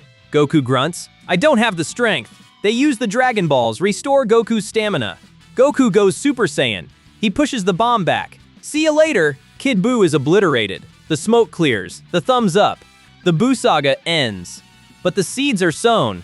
Goku has tasted the power of Super Saiyan 3, but he knows it's flawed. He knows his tail wants to evolve into something else. Something red, something furry, something primal. But he doesn't know how to unlock it yet. He thinks the path lies in God Ki. Vegeta, on the other hand, saw Gohan's ultimate form. He saw the power of Old Kai's ritual. He realizes that the Saiyan body holds a secret that doesn't require golden hair. He starts to resent the gold forms. He wants the pure power. And Gohan? Gohan is the strongest unfused mortal in the universe. He goes back to being a scholar, sure, but he keeps the tail. He stops hiding it. He wears it proudly now, a symbol of the balance he achieved. The timeline is stable, but the gods are waking up. Beerus is stirring, and in his dream, he doesn't just see a Super Saiyan god. He sees a silhouette with a tail. Join me next time for part 5. We are entering Dragon Ball Super. We're going to Battle of Gods. We're going to rewrite the ritual, and we're gonna see what happens when you pour divine ki into a vessel built for destruction.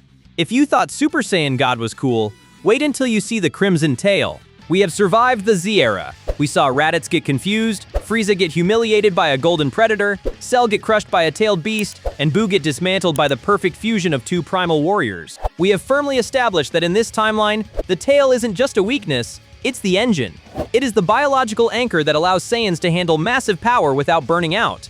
It's the reason Goku could sustain Kaioken, the reason Gohan's rage broke the universe, and the reason Vegito was, well, perfect. But now we are entering Dragon Ball Super, and this is where things get complicated.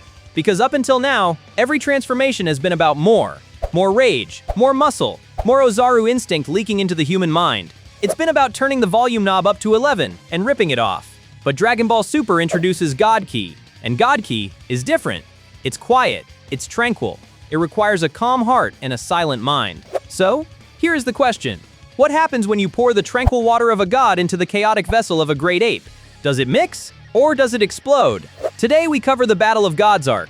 We are going to rewrite the ritual, redefine what Super Saiyan God actually is in a biological sense, and plant the seeds for the massive ideological split between Goku and Vegeta that will define the rest of this series. Grab your pudding cups, let's get into part 5. We start where Super always starts, with a nap. Lord Beerus is sleeping deep within his temple. He wakes up, cranks his stiff neck, and casually sneezes a nearby moon out of existence. Standard destroyer behavior. But he's bothered by a dream, a prophecy. In the anime, he dreamt of a Super Saiyan God, a vague silhouette.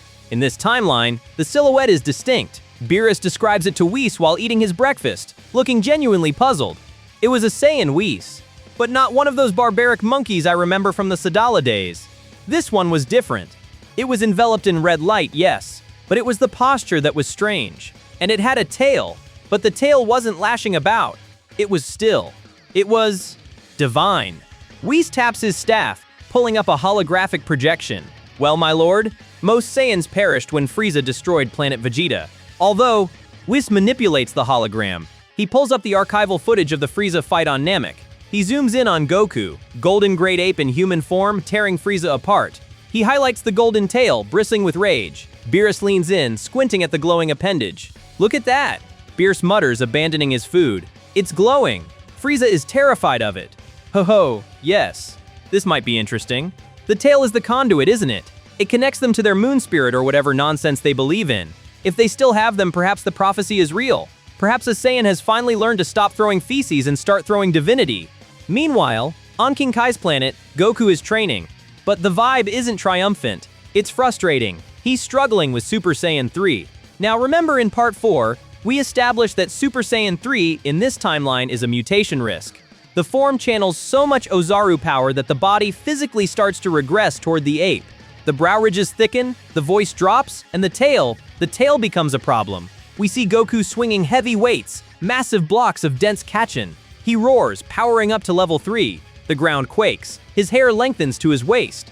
But look at the tail. In this form, the tail puffs up to 3 times its normal thickness. It's heavy, shaggy, and golden, and it's thrashing. It's smashing craters into King Kai's lawn, not because Goku is willing it to, but because it's leaking excess energy.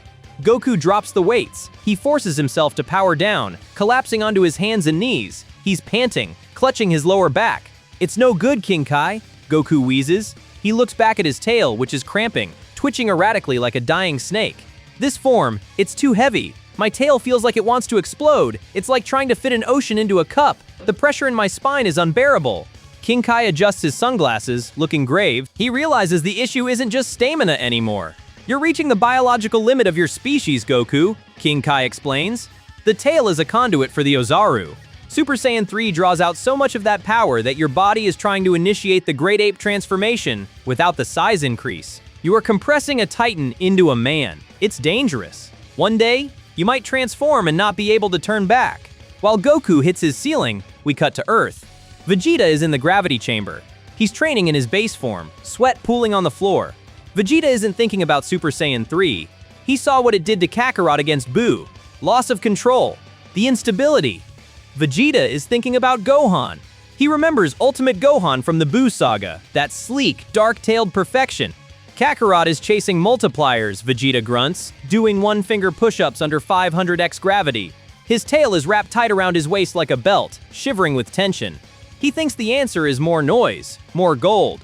But Gohan. Vegeta closes his eyes. He visualizes Gohan's fight with Super Buu. No transformation, just the tail acting as a perfect limb. The mind clear, the power bottomless. Gohan found the bottom of the well, Vegeta whispers to himself. He didn't transform, he evolved. There has to be a way to harness that without the old Kai's magic. A way to make the tail the source, not just the vent. Vegeta is searching for the primal path, though he doesn't have a name for it yet. He senses that the golden forms are a detour, a flashy distraction from the true Saiyan potential. Then, King Kai calls, panic in his voice. He's coming. The destroyer is coming. Beerus arrives on King Kai's planet. The pressure of his presence is immediate. He meets Goku. He inspects him. Beerus walks circles around Goku, who is bowing respectfully. Beerus reaches out with a clawed finger and suddenly squeezes Goku's tail hard. Goku doesn't flinch. He doesn't collapse. He just looks back, confused. Lord Beerus? Beerus smiles, letting go of the limb. Strong muscles, Beerus mutters, looking satisfied. You've actually trained it. Interesting. Beerus paces back around to face him. Most of your kind treated this merely as a transformation trigger, a crude switch to turn into a mindless giant to crush planets. But they never bothered to refine it. They left it as a glaring weakness. Grab it, and even an elite warrior would crumble into a heap. But yours is a weapon.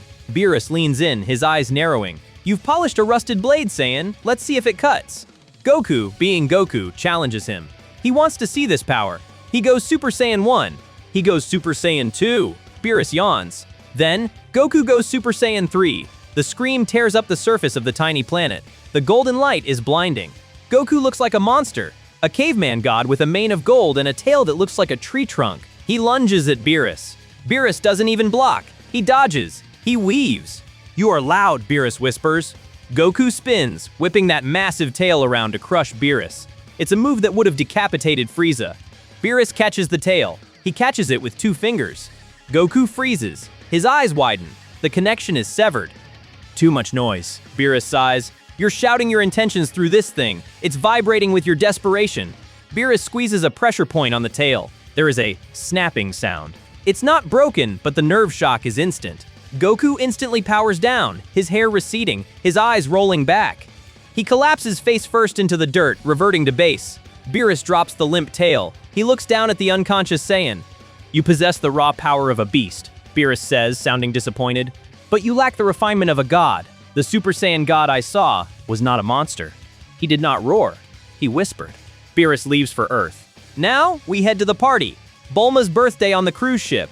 Vegeta is terrified. He knows who Beerus is. He remembers King Vegeta cowering before him. When Beerus arrives, Vegeta bows, but his tail is not swaying. It's not wrapped around his waist in the belt style of a warrior ready for combat. It is tucked between his legs. For a Saiyan, especially the Prince, this is the ultimate sign of submission. It's a biological reflex of fear, a dog showing its belly. Piccolo, watching from the upper deck, notices it immediately. I've never seen Vegeta's tail do that. Even against Frieza? Even against Buu. He never tucked it. He's petrified. The party goes fine until the pudding incident. Buu gets greedy, Beerus gets mad. The Z-Fighters get wrecked. Ultimate Gohan steps up. He does better than the others because his form is efficient. He lands a hit that actually pushes Beerus back a few inches. Beerus looks at Gohan's dark, smooth tail. "Oh, you're closer. You're not leaking energy like the others, but you still lack the spark. You're just a very strong mortal." Beerus grabs Gohan by the face and by the tail and slams them together. Gohan is out. Then, the moment happens. Beerus backhands Bulma to the deck. Time seems to stop for Vegeta. He watches her fall, and something inside him, lock that holds back the Uzaru madness, shatters completely. Vegeta doesn't just scream, he erupts. It's the roar of the Uzaru breaking through the human vocal cords. "That's my Bulma!" Vegeta snaps. The fear reflex vanishes. Vegeta explodes into Super Saiyan Ikari. The transformation is violent. The ground creates a crater. His eyes lose their pupils for a second before turning the Ikari yellow.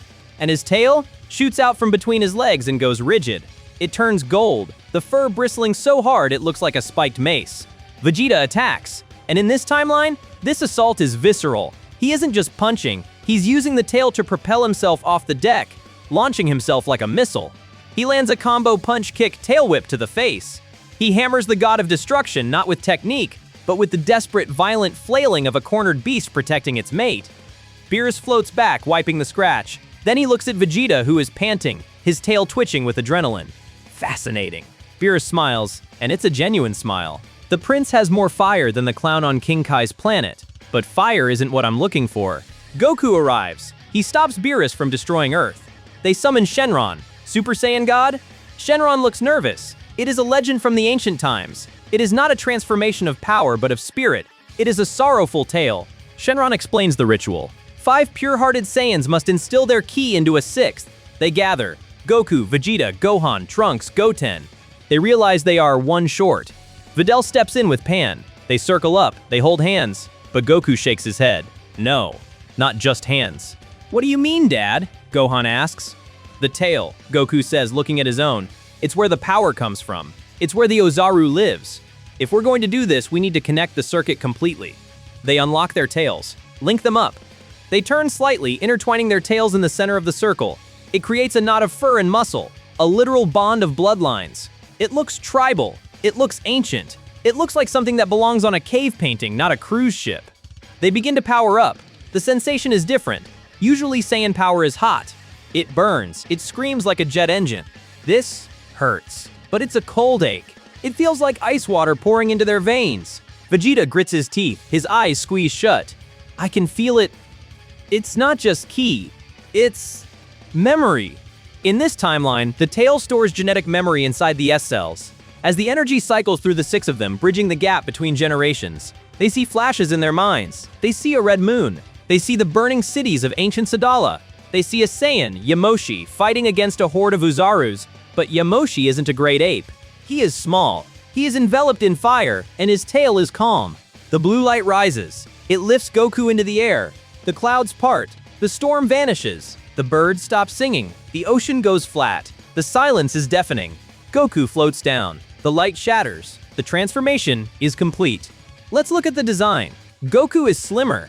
His muscles are less defined, more swimmer-like. His skin is slightly tan. His hair is a vibrant deep magenta red. But the tail has changed completely. It is no longer brown. It is a brilliant shining crimson. The fur looks like spun silk, glowing with an internal light. And most jarringly, it is completely, perfectly still. It doesn't twitch. It doesn't sway with the wind. It hangs behind him like a red velvet rope, defying the usual erratic movements of a Saiyan tail. Goku opens his eyes. They are red, large, and filled with an unsettling calmness. He lands.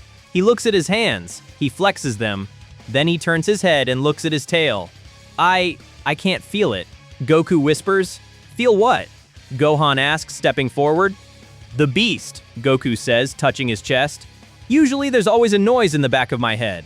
The Ozaru instinct, the urge to break things, the heat. But now, it's silent. It's like that part of me is asleep. This is the trade-off. Super Saiyan God creates a barrier between the Saiyan's consciousness and the Ozaru drive. It suppresses the primal nature to make room for the divine. It is the ultimate domestication of the Saiyan soul. Beerus claps, the sound echoing across the silent ocean. Magnificent! You look less like a monkey and more like a deity. Let's see if you can fight like one. The Battle of Gods begins. Goku launches at Beerus, but he stumbles. He misses a punch that should have landed. He overshoots a kick. He's frustrated. I can't get a read on my power. It's not responding to my anger. Usually Goku fuels his strikes with adrenaline. He tenses his muscles. He tenses his tail for balance.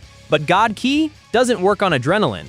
It works on flow. The harder he tries to hit, the weaker he becomes. Beerus is slapping him around effortlessly. Relax, Saiyan. Stop trying to bite. Start trying to exist. Beerus kicks Goku into the stratosphere. Goku floats there, breathing hard. He looks at his crimson tail. It's just floating there, lifeless. It's not doing anything, Goku mutters. Usually my tail helps me balance. Now it's just there. It is waiting, Beerus says, appearing behind him. Beerus throws a punch from Goku's blind spot. Goku doesn't see it. He doesn't react. But his tail does. The crimson tail snaps up faster than thought, faster than light, and wraps around Beerus's wrist, stopping the punch inches from Goku's ear. Goku's eyes snap open. He stares at his own tail holding Beerus back. Beerus grins. There it is. Here is the new mechanic. The God tail acts as a divine antenna. Because the Ozaru instinct is silenced, the tail is no longer an emotional limb. It becomes a sensory organ for God Ki. It senses intent. It senses the disturbance in the atmosphere before it happens physically. It connects Goku to the universe.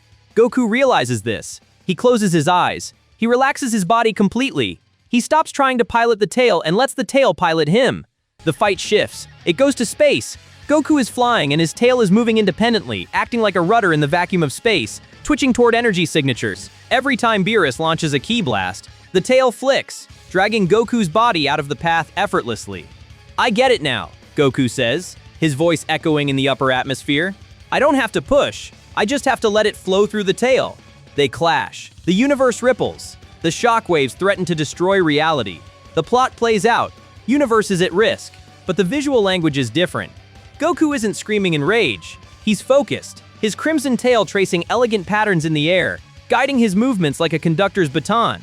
But eventually, the form runs out. The time limit hits. Goku reverts to Super Saiyan Golden form with the yellow tail, but he keeps fighting. He absorbs the God power into his base. And here is where we see the conflict re-emerge. As soon as he turns Super Saiyan, the Ozaru noise comes back. The silence breaks. His attacks become sloppy, more aggressive. He starts biting Beerus's tail again during the clinch. Beerus catches him by the throat. You've lost the tranquility. The monkey is back. I'm not done! Goku screams and his tail lashes out trying to strangle Beerus. Beerus sighs. But you have regained the drive. It's a pity the two cannot coexist. Beerus knocks him out. He spares Earth. He falls asleep. The battle is over. The Earth is safe. Life returns to normal. But the psychological impact on Goku and Vegeta is profound. This event has fractured their shared path. We find them eating at a diner near Capsule Corp a few days later. Stacks of bowls everywhere. "It was weird, Vegeta," Goku says, shoving noodles into his mouth. His brown tail is back to wagging happily under the table, hitting Vegeta's shin. "When I was a god, I didn't feel like me. It was like I had to put the Saiyan part of me in a box to use that power. I couldn't hear the Ozaru." Vegeta is leaning against the booth, arms crossed, barely eating.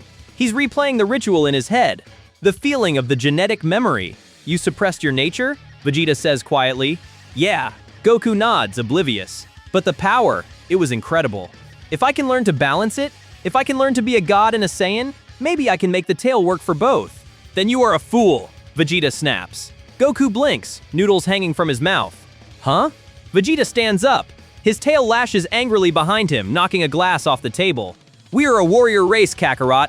Our strength comes from our biology, from the Ozaru blood in our veins. That ritual, it felt like sterilization. It felt like we were apologizing for what we are. Oh please, Dragon God, take away our beast so we can be pure." Vegeta spits on the ground. "I felt the power of our ancestors in that circle, Kakarot. They didn't pray for power, they took it." Vegeta walks away, leaving Goku confused. Weeks later, Whis arrives to take Goku for training. Goku is eager. He wants to master the calm. He wants to learn to silence the tail at will. Vegeta stops Whis on the lawn. He's wearing his armor. "Take me too," Vegeta demands. "Oh?" Whis smiles, tapping his chin. "Do you wish to learn the way of the gods as well? To find tranquility?" Vegeta looks at his tail. He clenches his fist, the leather of his gloves creaking. "I will learn what you know," Vegeta says, his eyes narrowing into slits. "But I will not become a cheap copy of a deity. I will take your god ki, and I will drown it in Saiyan blood until it obeys me." Whis' eyes twinkle. He sees the divergence clearly. Oh my.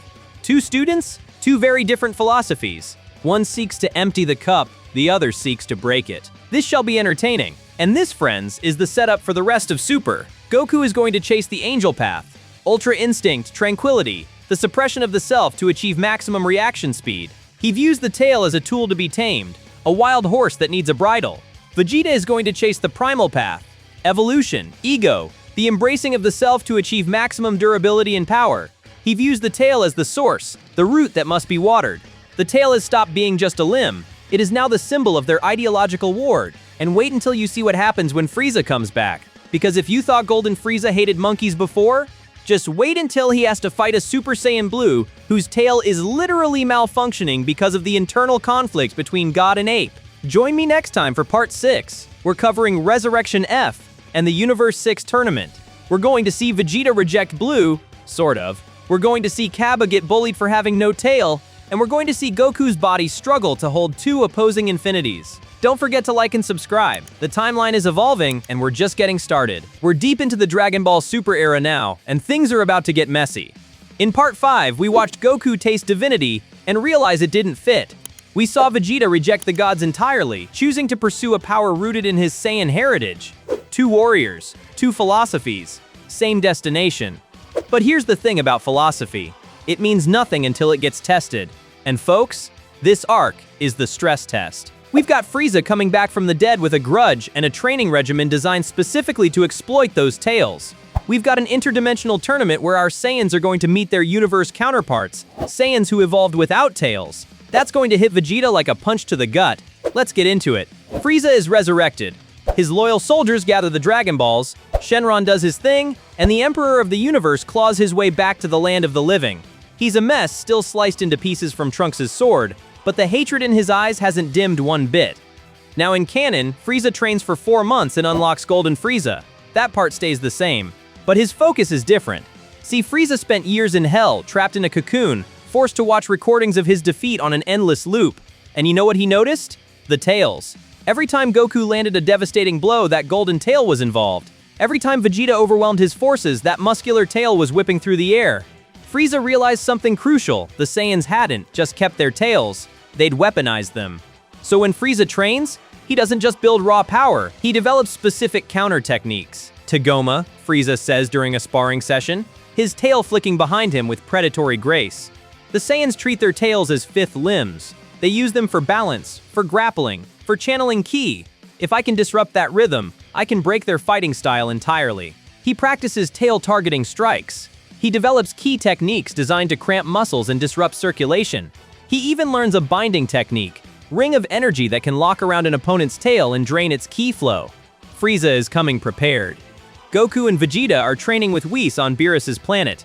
Goku has been working on Super Saiyan Blue, combination of Super Saiyan and God Ki, and he's struggling. Here's the problem.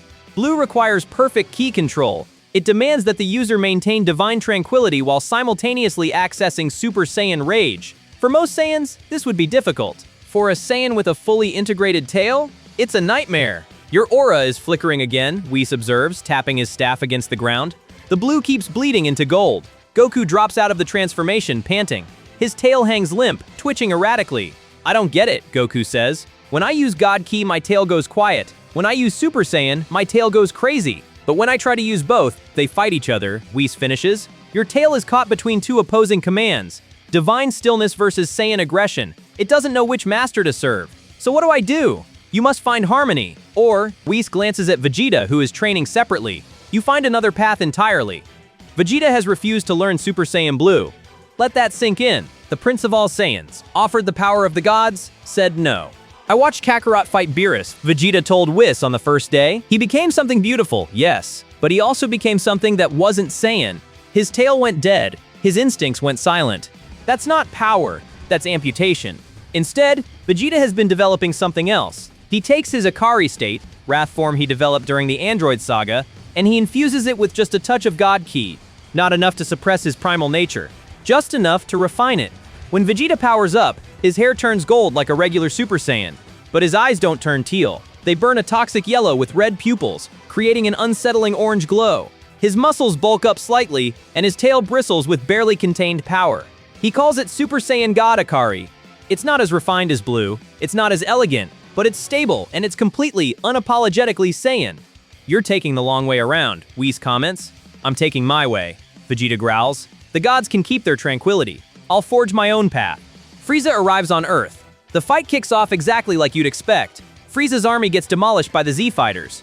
Gohan shows up in his ultimate form, his dark tail wrapped around his waist like a sash of honor. Piccolo fights alongside him. But then Frieza steps onto the battlefield, and everything changes.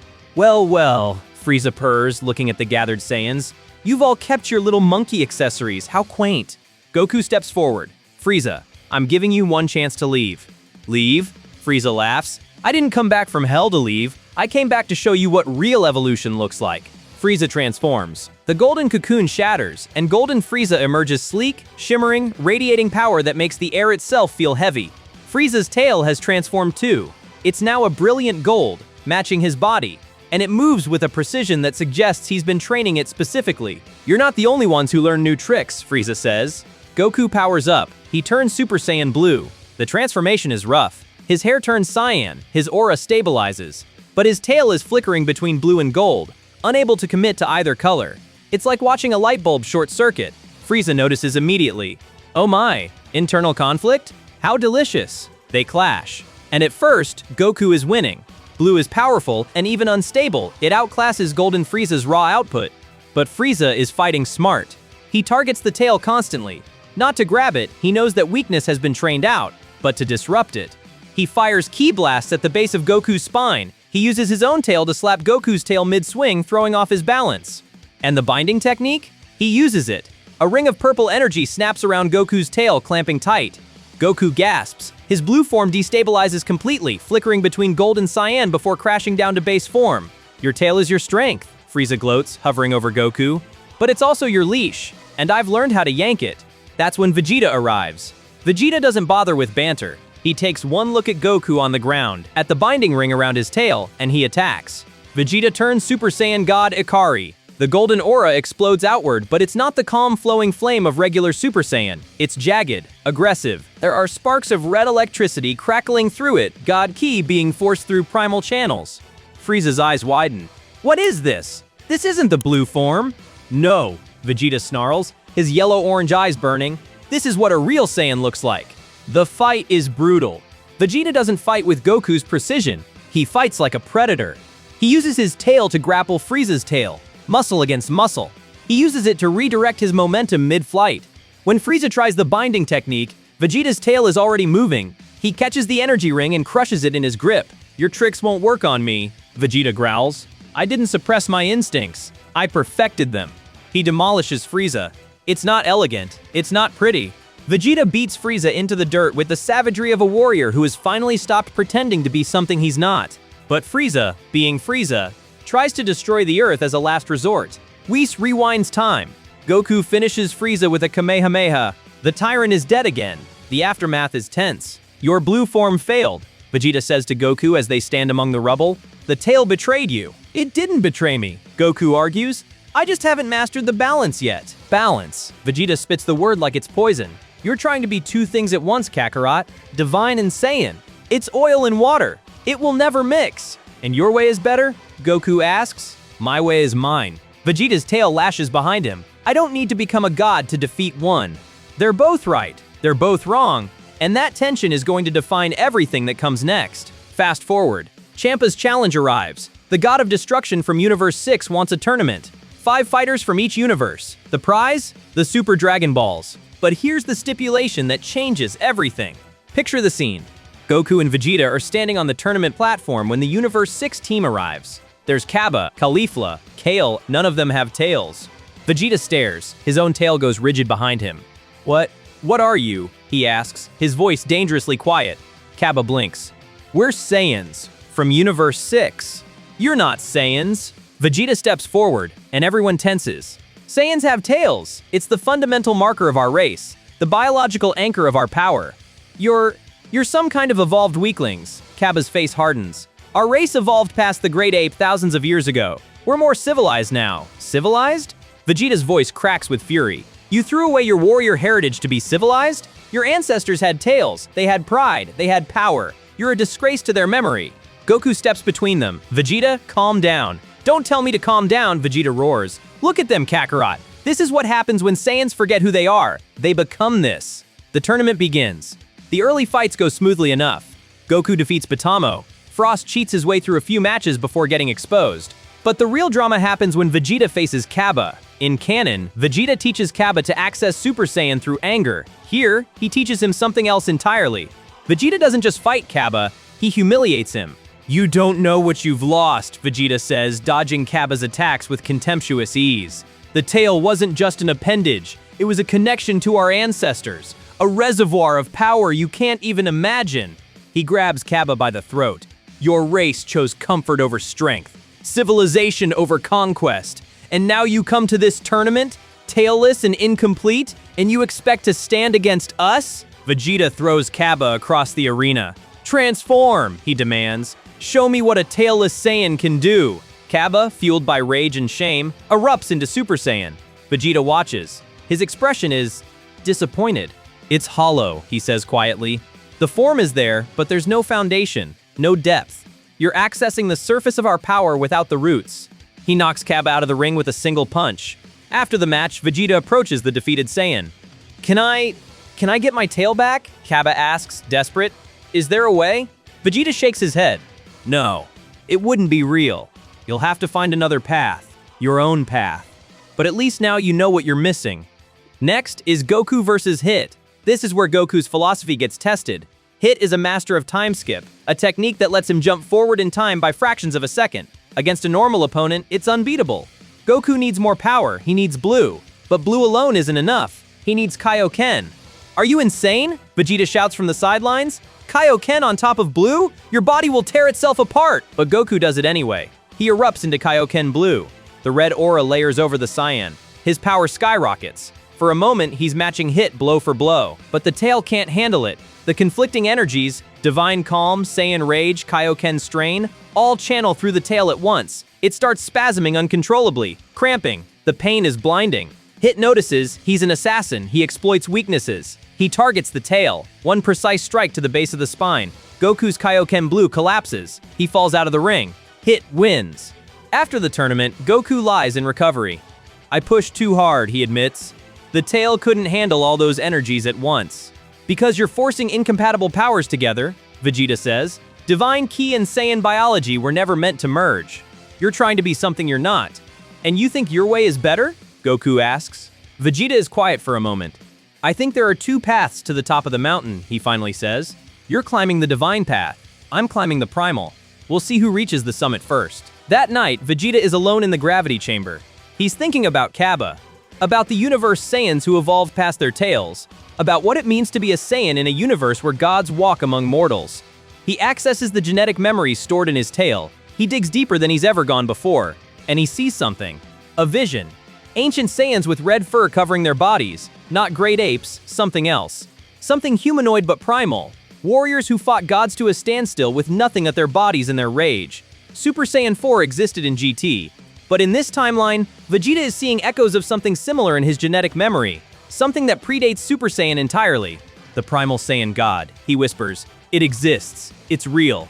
He clenches his fist. His tail tightens around his waist. Kakarot can chase the divine path. He can beg the gods for scraps of their power. But he powers up.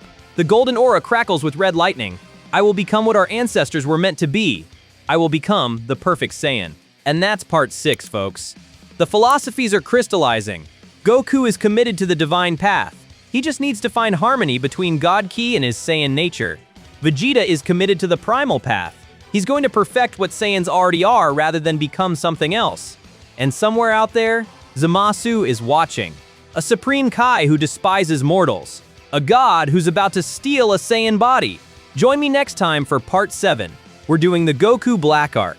And let me tell you, when a god inhabits a body designed for primal rage, things get ugly. Don't forget to subscribe, hit that like button, buckle up, because this one is going to get dark. We've spent 6 parts establishing the tail as the anchor of Saiyan power. It's a key vent, a genetic library, a weapon, a stabilizer. It's the difference between a Saiyan who transforms and a Saiyan who evolves. Every hero and villain we've encountered has had to respect what that furry appendage represents. But what happens when someone who despises mortal biology is forced to inhabit a Saiyan body? What happens when a god steals a vessel built for primal rage? We're about to find out. This is the Goku Black arc, and folks, it's going to be ugly. Let's set the stage. Zamasu is a Supreme Kai apprentice from Universe 10. He's elegant, powerful, and absolutely disgusted by mortal life. In his eyes, humans are vermin. Saiyans are worse, violent apes who somehow keep getting stronger, threatening the divine order. When Goku visits Universe 10 for a sparring match, Zamasu is forced to watch this mortal, this monkey, push Rumshi's candidate around like a rag doll. But what really gets under Zamasu's skin isn't Goku's power, it's the tail. That golden tail swishing behind Goku as he fights, expressing every emotion, reacting to every shift in combat. It's so animal, so primitive. And yet, Zamasu can sense the power flowing through it. He can see how integral it is to Goku's fighting style. Disgusting, Zamasu mutters, watching from the sidelines. A beast wearing the skin of a warrior. The obsession begins. Zamasu kills his master. He gathers the Super Dragon Balls, and when he makes his wish, he's very specific. I wish to exchange bodies with the Saiyan known as Son Goku. His body must be complete and unaltered. The dragon grants his wish. Zamasu opens his eyes in Goku's body. The first thing he notices is the noise. There's a constant hum of instinct running through this flesh, urges to fight, to eat, to move. The heartbeat is too fast, the muscles are too tense, and there's this thing attached to his lower back, the tail. Zamasu reaches back and grabs it. The sensation is overwhelming. It's not just an appendage, it's a sensory organ, a nerve cluster, a conduit for energy he doesn't understand. He hates it immediately. This has to go, Zamasu says, his voice strange in Goku's throat. He forms a keyblade and slices the tail clean off. It falls to the ground. Blood splatters. For 3 seconds, Zamasu feels relief. Then the tail grows back. Not slowly, not gradually. It regenerates in a burst of biological fury, sprouting from the stump like it was never cut. The Saiyan body rejected the amputation. Zamasu stares in horror. He cuts it off again. It grows back. Again. It grows back. Again. Again. Again. Why won't you die? Zamasu screams, hacking at the tail with increasingly desperate strikes. Each time, it regenerates faster than before. The body is adapting. The body is learning. This is the Zenkai boost working in reverse. Every time Zamasu damages the tail, the Saiyan biology treats it as an injury to overcome. It's building resistance. It's making the tail stronger. Zamasu falls to his knees, panting in a body that isn't his. Perhaps, says the other Zamasu, the one who kept his original body, the tail is not merely an appendage. Perhaps it is integral to the Saiyan soul. You cannot remove it any more than you could remove the heart. Goku Black is born, and he's trapped in a body that refuses to obey. The first time Black tries to access Super Saiyan, it goes wrong. He knows the mechanics. He's studied Goku's fights. Channel rage, push beyond the limits, let the power explode. Simple. But when Black tries to summon rage, the tail responds. It bristles, it lashes, it floods his system with Uzaru hormones that cloud his divine mind with animal instinct. No! Black snarls, forcing the transformation through sheer will. I am not a beast, I am a god! His hair flashes gold, his aura ignites, but something is wrong. Black's face remains calm, serene even. His movements are precise and calculated, but the tail is thrashing wildly behind him, acting on instincts that Black doesn't share. It's like watching a puppet whose strings are tangled. When Black fights, the disconnect is obvious. The body wants to lunge, to bite, to use the tail as a weapon. The soul wants to glide, to strike with divine precision, to remain above the savagery. The result is chaos. Black is weaker than Goku in this form, not because the body lacks power, but because the pilot doesn't know how to fly the ship. You're wasting it, Zamasu observes. The body has potential you're not accessing. I don't want to access it, Black spits. I want to transcend it. Future Trunks arrives in the present timeline. He's battered, bleeding, desperate. There's a monster in my time, he gasps. He looks exactly like Goku, but he's wrong. When Trunks sees Goku, the real Goku, his eyes immediately go to the tail. It's swishing casually, full of life and motion. Trunks' expression crumbles. Here's the context, folks. In Future Trunks' timeline, the androids were efficient killers. When they hunted down the Z-Fighters, they didn't just blast them, they dismembered them. Future Gohan lost his arm, sure, but before that he lost his tail. 17 ripped it out during their first encounter, and the constant stress of survival prevented it from regenerating. Trunks himself was born with a tail, but Bulma removed it when he was an infant. She was terrified that a great ape transformation would reveal their hiding spot to the machines. Trunks grew up knowing he was supposed to have a tail, knowing that something was missing. He has your body, Trunks tells Goku, your face, your power. But the tail moves like it's dead, like it doesn't want to be there. Goku and Vegeta exchange a look. That's not possible, Goku says slowly. The tail moves on its own. You don't control it, you are it. Unless you're not really a Saiyan, Vegeta finishes, his eyes narrowing. Unless you're something else wearing Saiyan skin. They travel to the future. The first confrontation with Goku Black is visceral. Goku sees himself floating above the ruined city. The face is right, the body is right, but the tail hangs limp behind Black, barely moving. When it does twitch, the motion is delayed, reluctant. It's like watching a limb that's fallen asleep. That's my body, Goku says, his own tail bristling with instinctive revulsion. But you're not using it right. Using it? Black laughs. I'm perfecting it. Burning away the animal to reveal the divine beneath. They fight. And here's where Black's weakness becomes obvious. Every time Goku attacks, his tail is involved, counterbalancing, redirecting, feinting.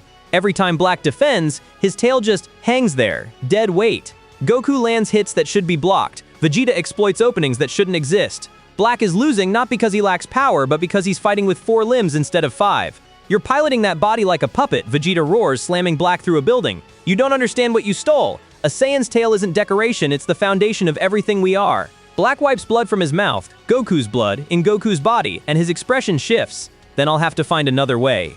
He retreats, he evolves. Super Saiyan Rose. This is Black's answer to the body's rebellion. If he can't control the Saiyan nature, he'll subjugate it. The transformation is different from anything we've seen. Black doesn't push through rage, he pushes through contempt. He looks down at the mortal flesh with such overwhelming divine superiority that the body has no choice but to submit.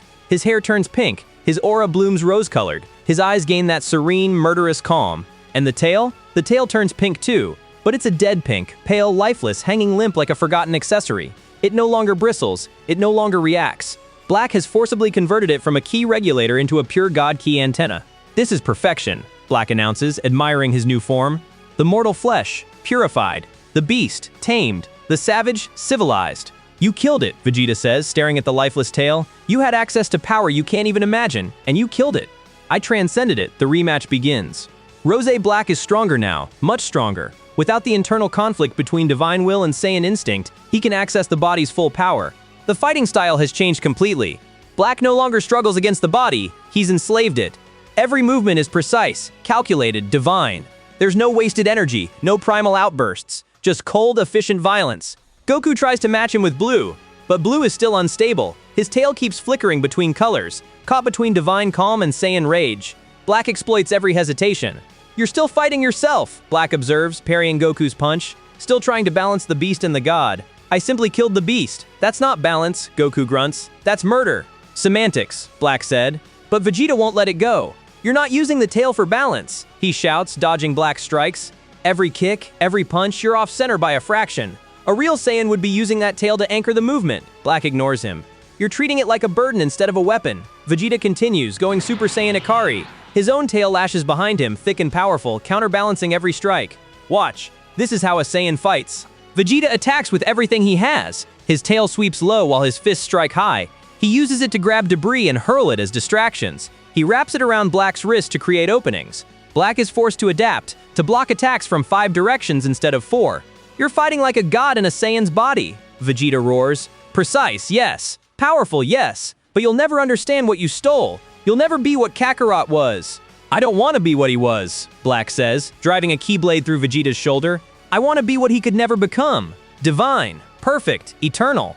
You're a fraud, Vegeta gasps. A god playing dress-up in a warrior's skin. Black smiles. And you're a monkey who thinks he can lecture a deity. The Potara earrings come out. Zamasu, the original, immortal Zamasu, fuses with Goku Black. And folks, the result is an abomination. Fused Zamasu rises from the light. Half of his body is pristine, divine, perfect, the Zamasu half. The other half is Goku's stolen flesh, twisted and wrong. And the tail is a nightmare. It sprouts from the Goku Black half, but it's discolored, pink and purple, pulsing with corrupted ki. It twitches arrhythmically, like a dying animal. As the fusion destabilizes, as Zamasu's immortality clashes with Black's mortal body, the tail begins to mutate. It splits, not cleanly, grotesquely. Multiple smaller tails sprout from the main one, each one writhing independently. Ningen! Fused Zamasu roars, his voice distorted. You will all perish! The heroes are overwhelmed. Goku's blue is unstable. Vegeta's Ikari is outmatched. Even together, they can't put Zamasu down. That's when Trunks steps up. Future Trunks has spent his entire life feeling incomplete. He was born with a tail that was taken from him. He grew up watching his mentor fight with a handicap. He traveled to a timeline where Saiyans are whole, powerful, connected to their heritage, and he's reminded with every glance that he'll never have that. But in this moment, facing a monster that threatens everything he loves, Trunks remembers what Vegeta taught him. The tail is a symbol, Vegeta told him once, but the warrior spirit is real. You don't need the appendage to carry the legacy. Trunks raises his sword. The humans behind him, the survivors, the resistance, the people he's sworn to protect, begin channeling their energy toward him. Spirit energy flows into Trunks. Human hope, human determination, human love, and something incredible happens. A spectral tail forms behind Trunks. It's not flesh, it's pure ki, brilliant blue crackling with the hopes and prayers of humanity. It coils and uncoils with the rhythm of 1,000 heartbeats. It's the tail Trunks was meant to have, manifested through sheer will and borrowed power. Vegeta watches from the ground, bleeding and broken. His eyes widen. The boy, he whispers, he found his own path. Trunks doesn't have Saiyan heritage flowing through a physical tail, but he has something else, the determination of a warrior who never gave up, the love of a people who believed in him, the spirit of every human who refused to die. That's its own kind of power. That's its own kind of tail. Trunks charges. The spirit sword extends to impossible length. The spectral tail stabilizes his flight, balances his swing, anchors his strike. He bisects fused Zamasu. Not killing him, Zamasu's immortality prevents that, but buying time, buying hope. Goku summons Zeno. The Grand Zeno looks at the corrupted Zamasu spreading across the sky like a disease. Bye-bye, Zeno says. The future is erased. They return to the present. Trunks goes to a new timeline, one where he and Mai can start fresh. Goku and Vegeta stand in silence for a long moment. Black was strong, Goku finally says. As strong as me, maybe stronger. But he lost because he fought like a god. He had your body, Vegeta agrees, but he rejected its nature. He treated the tail like a disease to be cured instead of a gift to be mastered. Do you think that's what I'm doing? Goku asks quietly. With Blue? With the divine path? Vegeta considers the question. No, he says. You're trying to merge the two. Black was trying to erase one completely. There's a difference. He pauses. A small one. Goku laughs. Thanks for the vote of confidence. Don't mention it. They stand there, tails swaying in the wind. One gold, one brown, both very much alive. The tournament of power is coming, Vegeta says. Universe is at stake, the strongest fighters in existence. Yeah, we need to be ready. Both of us. Your way and mine. Goku grins. Race you to the top? Vegeta smirks. You'll lose. And that's part 7, folks. The Goku Black arc taught us something important.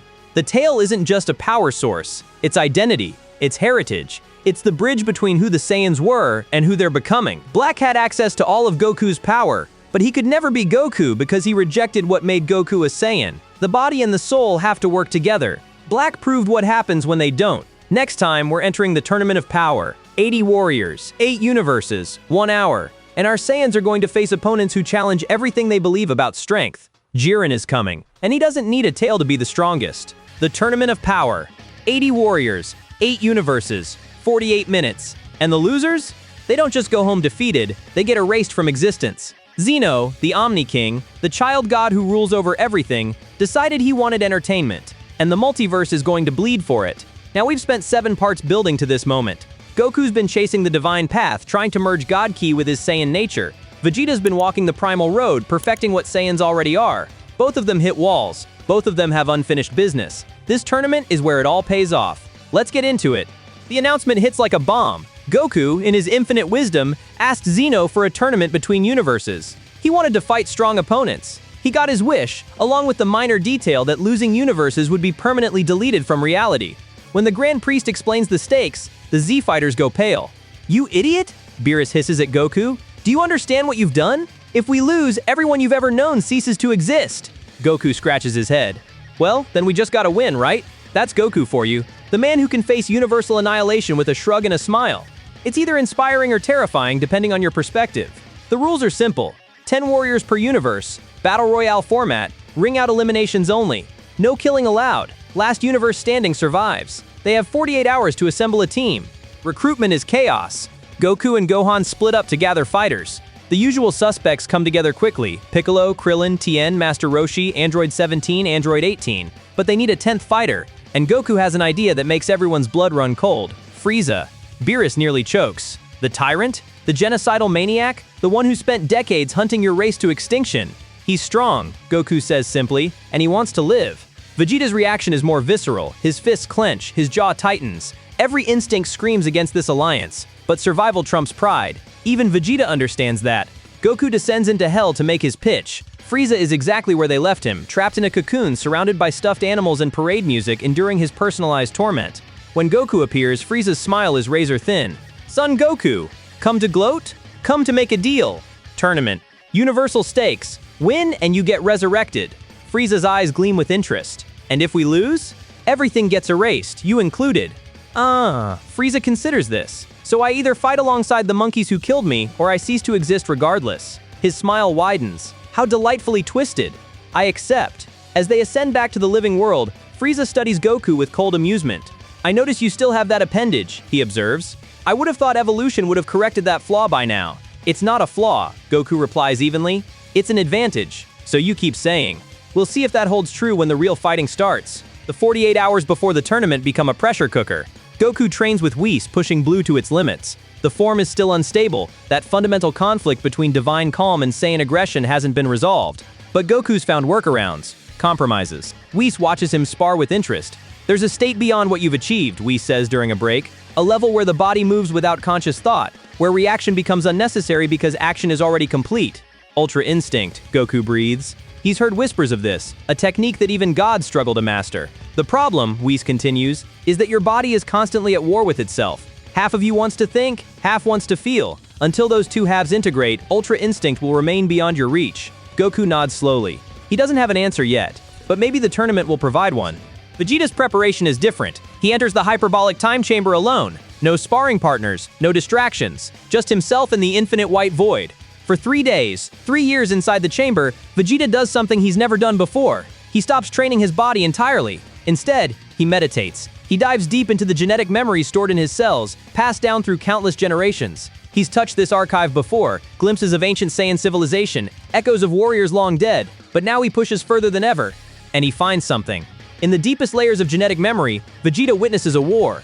Ancient Saiyans, not the planet-conquering soldiers of Frieza's era, but something older, standing against beings of pure light, gods or something close to them. These Saiyans don't glow gold. They're covered in crimson fur, their bodies transformed into something between humanoid and beast. They move with impossible speed. They fight with perfect integration of instinct and intelligence. And they're winning. Vegeta watches a single warrior, fur red as blood, eyes burning gold, catch a divine energy blast with his bare hands and crush it like paper. This isn't Super Saiyan. This is something else. Something that was lost when the Saiyans became Frieza's attack dogs. A transformation that doesn't require divine intervention or borrowed power. A path that's purely Saiyan. Vegeta emerges from the chamber changed. Not physically, he looks the same, but there's a certainty in his eyes that wasn't there before. "I know what I'm looking for now," he tells Bulma. "I just need the right trigger to unlock it." Gohan returns to serious training. Since the Cell Games, he's let his power atrophy. Scholarly pursuits took priority. Being a husband and father consumed his time. The warrior inside him went to sleep. Now he wakes it up.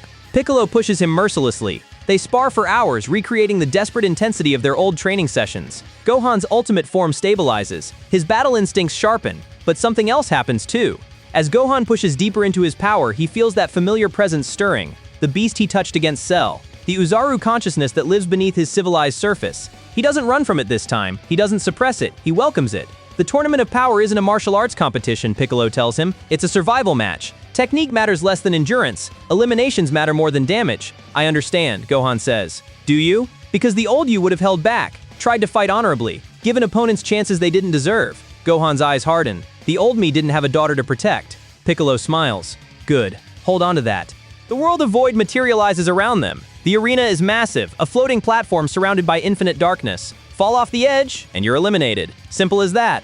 Universe 7 assembles on their designated section. 10 warriors, ready to fight for existence itself. Across the arena, 70 other fighters gather. Gods, demons, machines, creatures from nightmares and dreams. Every universe has sent their absolute best. And then there's Universe 11. The Pride Troopers stand in perfect formation. Toppo, their leader, radiates righteous fury. Dispo moves with predatory speed even when standing still. But everyone's eyes are drawn to one figure, Jiren. He stands apart from his teammates, arms crossed, eyes closed. He hasn't moved since arriving. He hasn't spoken. He simply exists, and that existence is more intimidating than any display of power. Goku feels it immediately, a pressure unlike anything he's encountered. Not hostile exactly, just absolute. Inevitable, like standing at the base of a mountain that reaches beyond the sky. That's the one, Goku murmurs. That's the guy I need to beat. Vegeta follows his gaze. His jaw tightens. He's strong. Stronger than anything we've faced. Yeah.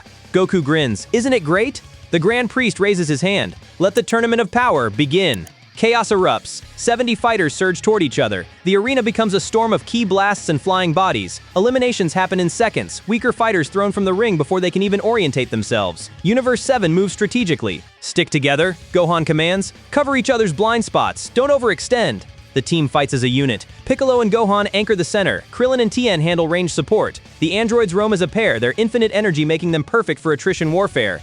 Roshi fights with deceptive cunning. He looks like an easy target, old, frail human. Fighters underestimate him and pay the price. Vegeta and Goku operate as heavy hitters. They push into enemy formations, drawing attention and creating openings for their teammates. And Frieza? Frieza fights alone. He trusts no one, allies with no one, schemes constantly. But he wins. Fighter after fighter falls to his methodical brutality. Goku faces Bergamo of Universe 9, a wolf-like warrior who absorbs damage and converts it to size and strength. The bigger Bergamo gets, the more powerful he becomes. It's a fascinating gimmick. In a normal fight, it would be nearly unbeatable. But Goku isn't a normal fighter. He uses controlled Ikari-enhanced blue, a compromise form he's been developing. It's not elegant, the energies clash constantly, but it gives him the raw power he needs while maintaining enough control to think tactically. Every time he hits Bergamo, the wolf grows larger. Goku keeps hitting anyway. You fool? Bergamo laughs, now towering over the arena. The more damage I take, the stronger I become. I know, Goku says calmly, but there's a limit. There's always a limit. He pushes blue harder. Bergamo grows. Goku hits harder. Bergamo grows more. And then, suddenly, Bergamo stops growing. His body has reached maximum absorption. The tank is full. Goku smiles. There it is. He unleashes everything. A barrage that overwhelms Bergamo's defenses, sending the massive wolf careening off the arena's edge. First major elimination for Universe 7. Vegeta finds Toppo. The Pride Trooper leader stands like a wall of righteous muscle, lecturing about justice and heroism. Vegeta finds it insufferable. Justice? Vegeta interrupts. You fight for justice in a tournament where the losers are erased from existence? What justice is there in that? The justice of the Omni King's will, Toppo intones. We do not question the divine order. Then you're a fool and a slave. They clash. Toppo is powerful, genuinely threatening. His Justice Flash techniques hit like hammers. His bulk makes him nearly impossible to move. But Vegeta fights with something Toppo lacks: desperation. Raw, primal desperation. He's not fighting for abstract ideals. He's fighting because his wife, his son, his entire universe depends on him surviving. He pushes Toppo back. Not decisively, the Pride Trooper is too strong for that, but enough to prove a point. This isn't over, Toppo growls as they separate. No, Vegeta agrees, but when it ends, you'll be the one falling. Gohan faces the Universe 6 Saiyans. Caulifla is aggressive, wild, talented beyond her years. She achieves Super Saiyan in minutes and Super Saiyan 2 shortly after. Raw potential practically bleeds off her. Kale is different, quiet, timid, hiding behind her friend like a shadow, but Gohan senses what's inside Kale, that enormous, terrifying power, the same kind of berserker strength that Broly possessed in the old timeline, legendary Saiyan rage without a limiter. You two are strong, Gohan acknowledges, blocking Caulifla's assault. But you're unfinished. You've got power without foundation. Foundation? Caulifla snarls, pressing harder. I'll show you foundation! She pushes into Super Saiyan 2. The lightning crackles around her. Gohan doesn't transform. He doesn't need to. Ultimate Gohan stands above Super Saiyan entirely, raw power without the energy drain of transformation. He catches Caulifla's punch, stops it cold. Power without control is just noise, he says quietly. Let me show you the difference. He doesn't eliminate them, not yet. Instead, he demonstrates, precisely, clinically, why experience matters, why integration of mind and body trumps raw strength. When he finally disengages, Caulifla is panting, humbled but not broken. You're good, she admits. I've had good teachers, Gohan replies, and more pain than you can imagine. And then there's Jiren. Goku can't help himself. He's been watching the Pride Trooper since the tournament began. Jiren hasn't moved, hasn't fought. He simply stands there while his teammates handle elimination duties. It's not arrogance exactly, it's confidence. Absolute, unshakable certainty that nothing here threatens him. Goku approaches. Hey, you're Jiren, right? I've heard you're the strongest. Jiren's eyes open. For the first time, he looks directly at Goku. The pressure is immense. It's not ki, or not just ki. It's presence, will. The weight of someone who has faced the worst the universe can offer and overcome it through sheer force of determination. You are Son Goku, Jiren says. His voice is flat, empty. The mortal who challenged gods. That's me. Wanna fight? Jiren doesn't respond. He simply attacks. The first punch nearly ends everything. Goku barely dodges, instinct screaming warnings his mind can't process fast enough. The air where his head was explodes from the pressure. Blue activates instantly, full power. Everything Goku has. It's not enough. Jiren moves through Goku's defenses like they don't exist. Every block is too slow. Every counter is anticipated. Goku finds himself on the defensive, truly, desperately on the defensive, for the first time in years. He tries Kaioken. Blue Kaioken times 10, 20. The power increase is massive. The strain is worse. His body screams in protest as the conflicting energies tear at his cells. For a moment, just a moment, he matches Jiren's speed. Then the strain becomes too much. His aura flickers. His muscles seize. Jiren's fist buries itself in Goku's stomach. Goku flies backward, crashing through rock formations, tumbling toward the arena's edge. Only a desperate burst of ki keeps him from ring out. He lies there, gasping, broken. Jiren doesn't pursue. He simply returns to his position, eyes closing again. Is that all? He asks, not mocking. Genuinely curious. Goku struggles to his feet. Everything hurts. His body isn't meant to handle Blue Kaioken at those levels. But he's smiling. Not even close, Goku says. I'm just getting started. The first half of the tournament passes in a blur of battle. Universe 7 holds strong. They've lost no fighters yet, a testament to their teamwork and individual power. Other universes aren't so lucky. The weaker ones are already eliminated entirely, their gods and angels vanishing as Zeno casually erases their existence. But Jiren looms over everything. He's barely fought, he's barely moved, and yet everyone knows he's the final wall, the obstacle that must be overcome. Goku sits on a rock, recovering from their first clash. Vegeta approaches. You can't beat him, Vegeta says bluntly. Not as you are. I know. Your blue is unstable, your Kaioken tears you apart. You're fighting yourself as much as your opponents. I know. Vegeta stares at him. So what are you going to do? Goku looks up at the arena, at the battles still raging, at the warriors still fighting for survival. I'm going to break through, he says. I don't know how yet, but somewhere in this tournament, I'm going to find what I've been missing. And if you don't? Goku's grin fades. For once, he looks serious, determined. Then you'd better find your breakthrough first. And that's part 8, folks. The Tournament of Power is underway. Universe 7 is surviving. But Jiren stands as an impossible wall, stronger than anything they've faced, unmoved by their greatest efforts. Goku needs to find Ultra Instinct. Vegeta needs to unlock the primal transformation he glimpsed in his visions. Both of them are running out of time. Next part, we hit the climax. Goku breaks through, Vegeta breaks through, and they face Jiren together in a battle that will define what it means to be Saiyan. This is it, the finale. 9 parts, 2 philosophical paths, 1 question that's driven everything. What is the ultimate expression of Saiyan strength? Goku's been chasing divinity, trying to merge God Ki with his Saiyan nature, searching for harmony between the calm and the chaos. Vegeta's been pursuing purity, rejecting divine power entirely, digging into genetic memory for a transformation that's purely Saiyan. Both of them have hit walls. Both of them are out of time. Jiren stands at the center of the arena like a monument to impossibility. He's barely fought. He's barely tried. And nothing Universe 7 has thrown at him has made him blink. The clock is running out. Universes are being erased. Let's finish this. The tournament has entered its final phase. Universe 7 has held strong, but they're battered. Piccolo fell protecting Gohan. Tien went down buying time against a Universe 4 ambush. Krillin and Roshi were eliminated in a coordinated strike. The survivors: Goku, Vegeta, Gohan, Android 17, Android 18, and Frieza. Against them, Universe 11's Pride Troopers, Jiren, Toppo, and Dispo, 3 of the strongest warriors in all 12 universes, and the clock shows 8 minutes remaining. We need a plan, Gohan says, his ultimate form flickering with exhaustion. We can't just rush them. I'll handle Jiren, Goku says. Everyone stares at him. You already tried, Vegeta growls. He demolished you. That was before. Goku's eyes are distant, focused on something only he can see. I've been watching him, studying how he moves. There's something there, a rhythm I can't quite catch. But I'm close. Close isn't good enough. It'll have to be. Vegeta's jaw tightens, but he doesn't argue. Instead, he turns toward Toppo. Fine. The justice freak is mine. I have unfinished business. The team split. Gohan and the androids engage Dispo. Frieza lurks at the edges, scheming as always, and Goku walks toward Jiren. You return, Jiren observes. His arms remain crossed. His eyes remain closed. Have you found new strength? I don't know yet, Goku admits, but I'm going to find out. Blue activates. Full power. Goku charges. The exchange is brutal. Jiren fights like a force of nature. No wasted movement, no unnecessary flourish. Every punch is precisely calculated to end the fight. Every block is exactly where it needs to be. Goku pushes harder. Kaioken times 10, times 20. The strain is immense. His muscles scream. His cells feel like they're tearing themselves apart. The conflicting energies, divine calm, Saiyan rage, Kaioken multiplication, war against each other inside his body. And still, Jiren is faster. A knee to the stomach, an elbow to the spine. Goku crashes into the arena floor, creating a crater. Your power is impressive, Jiren says, looking down at him, but it is conflicted, divided against itself. You cannot defeat me while fighting 2 battles, one against your opponent, one against your own nature. Goku struggles to his feet. Blood drips from his mouth. Then I'll stop fighting myself. Can you? Goku doesn't answer. He doesn't know. Across the arena, Vegeta faces Toppo. The Pride Trooper has transformed.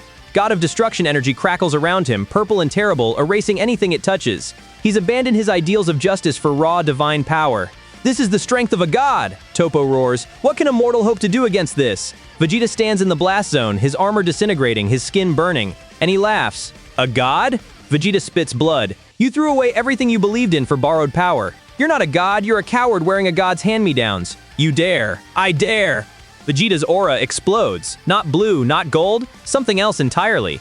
Deep in his cells, something clicks. The genetic memories he glimpsed in the time chamber, those ancient warriors with crimson fur, suddenly make sense. The transformation isn't about adding power, it's about inverting it. The great ape contains tenfold strength at the cost of the humanoid form. But what if you could bring that power inward? Compress it, contain it, become the ape without losing yourself? Vegeta screams. Red fur erupts across his body, not covering him entirely, but spreading across his chest, his arms, his back. His hair remains black but grows wild, untamed. His eyes gain crimson outlines, burning with ancient fire. And his tail thickens, covered in the same red fur, radiating power like a furnace. This isn't Super Saiyan, this isn't God Ki, this is what Saiyans were meant to become.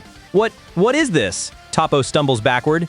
This is the primal Saiyan God, Vegeta says. His voice carries harmonics, echoes of every ancestor whose genetic memory flows through his veins. Not divine power borrowed from angels, not golden transformations that burn out in minutes. This is 10,000 years of Saiyan evolution compressed into a single form. Impossible. Mortals cannot achieve. Vegeta moves. The punch catches Toppo in the chest before the Pride Trooper can react. Destruction energy flares and breaks against Vegeta's fist like waves against a cliff. Your borrowed power means nothing, Vegeta growls. I am the Saiyan race perfected. I am what Frieza was afraid of. I am what the gods should have feared from the beginning. The beatdown is total. Vegeta doesn't just overpower Toppo, he dismantles him. Every technique the God of Destruction candidate throws is countered, redirected, thrown back harder. The red-furred Saiyan moves with impossible fluidity, his body and instincts working as one. A final blow sends Toppo careening off the arena's edge. Elimination. Vegeta stands in the aftermath, breathing hard. The form is draining, not as badly as Super Saiyan 3, but steadily. He can maintain it, but not forever. He looks across the arena, sees Goku struggling against Jiren, sees his rival being beaten down again and again. Your turn, Kakarot, he murmurs. Find your answer, or I'll have to finish this alone. Goku is losing. Every attack fails, every strategy crumbles. Jiren reads him like a book, anticipating movements before they happen, countering techniques before they're launched. Blue Kaioken times 20 burns out. Goku crashes to the ground, his body refusing to respond. Is this the limit of Son Goku? Jiren asks. Not mocking, genuinely curious. The warrior who challenged Beerus, the mortal who defeated Frieza. Is this where your story ends? Goku tries to stand. His legs won't cooperate. I can't beat him like this. I'm too divided. Half of me wants to think, to plan, to strategize. Half of me wants to feel, to react, to let instinct take over. Whis said I need to integrate. But how do you make peace with two halves that want different things? Jiren raises his hand. An energy blast forms, enough to knock Goku from the ring. Goodbye, Son Goku. The blast fires, and something breaks inside Goku. Not his body, not his spirit, his resistance. He stops fighting himself. Heat erupts from Goku's core. It's not ki, or not just ki. It's something more fundamental, a rewiring of his entire being. The divine half and the primal half aren't merging, they're separating, becoming distinct, learning to work in parallel instead of in conflict. His hair shifts. Silver highlights streak through the black. His eyes change, not teal, not gold, but a shimmering silver that seems to see everything at once. And his body moves. Goku doesn't dodge Jiren's blast. He doesn't block it. He simply isn't where it lands anymore. His body relocated itself without his conscious input. What? Jiren's eyes widen, the first genuine surprise he's shown. Goku looks at his hands. He didn't tell them to move, they just did. Ultra Instinct, Whis breathes from the stands. He's achieved it. The body moving without thought, reacting to threats before the mind can even process them. But it's more than that. Goku can feel the change. His conscious mind, the part that strategizes, that plans, that thinks, has stepped back from combat. It's observing now, not directing. Meanwhile, his body, his Saiyan instincts, his decades of battle experience, his primal reflexes, has taken over the fight entirely. He's not suppressing either half anymore. He's letting them do what they do best. His body fights. His mind watches. Integration through separation. The rematch begins. Jiren attacks and hits nothing. Goku flows around the strike like water, his body moving in ways his conscious mind can't even track. Interesting, Jiren says, pressing harder. Faster. You found something new. I stopped fighting myself, Goku replies. His voice is strange, calm, and intense simultaneously. My body knows how to fight. It's been doing it for decades. I just had to trust it. Trust is a weakness. No, it's the only strength that matters. They clash. Ultra Instinct Goku is something new. His attacks flow without hesitation. His defense is absolute, his body reacting to threats before they materialize. He matches Jiren blow for blow, speed for speed. But Jiren is still Jiren. The Pride Trooper pushes beyond his limits, accessing reserves of power that shouldn't exist. His muscles bulge, his aura expands. The arena itself cracks under the pressure of his ki. I have trained my entire life for this, Jiren roars. I have sacrificed everything, family, friends, happiness, all for strength. You will not surpass me with a transformation you achieved by accident. It wasn't an accident, Goku says. It was letting go. The battle reaches its peak. Silver light and red fury collide. The arena disintegrates around them. But Ultra Instinct is imperfect. Goku hasn't mastered it, he's only touched it. The form begins to fade, his body unable to maintain the separation under sustained pressure. He needs help. Vegeta appears at his side. The primal Saiyan God and Ultra Instinct Goku stand together. Two paths, two philosophies, united against a common enemy. You look terrible, Kakarot, Vegeta observes. You look like a monkey, Goku shoots back. I am a monkey, that's the whole point. Despite everything, they both grin. Together? Goku asks. Just this once. They attack as one. The combination is devastating. Where Goku flows, Vegeta crashes. Where Ultra Instinct evades, Primal God overwhelms. They fight in perfect synchronization. Not because they planned it, but because they've been rivals so long they know each other's rhythms instinctively. Jiren faces them both, and for the first time, he's pushed back. Two mortals, Jiren says, genuine respect in his voice. Walking different paths, arriving at the same strength. We're Saiyans, Vegeta snarls. We don't walk one path, we carve our own. The three-way battle shakes the world of Void. Gods lean forward in their seats. Zeno watches with childlike delight.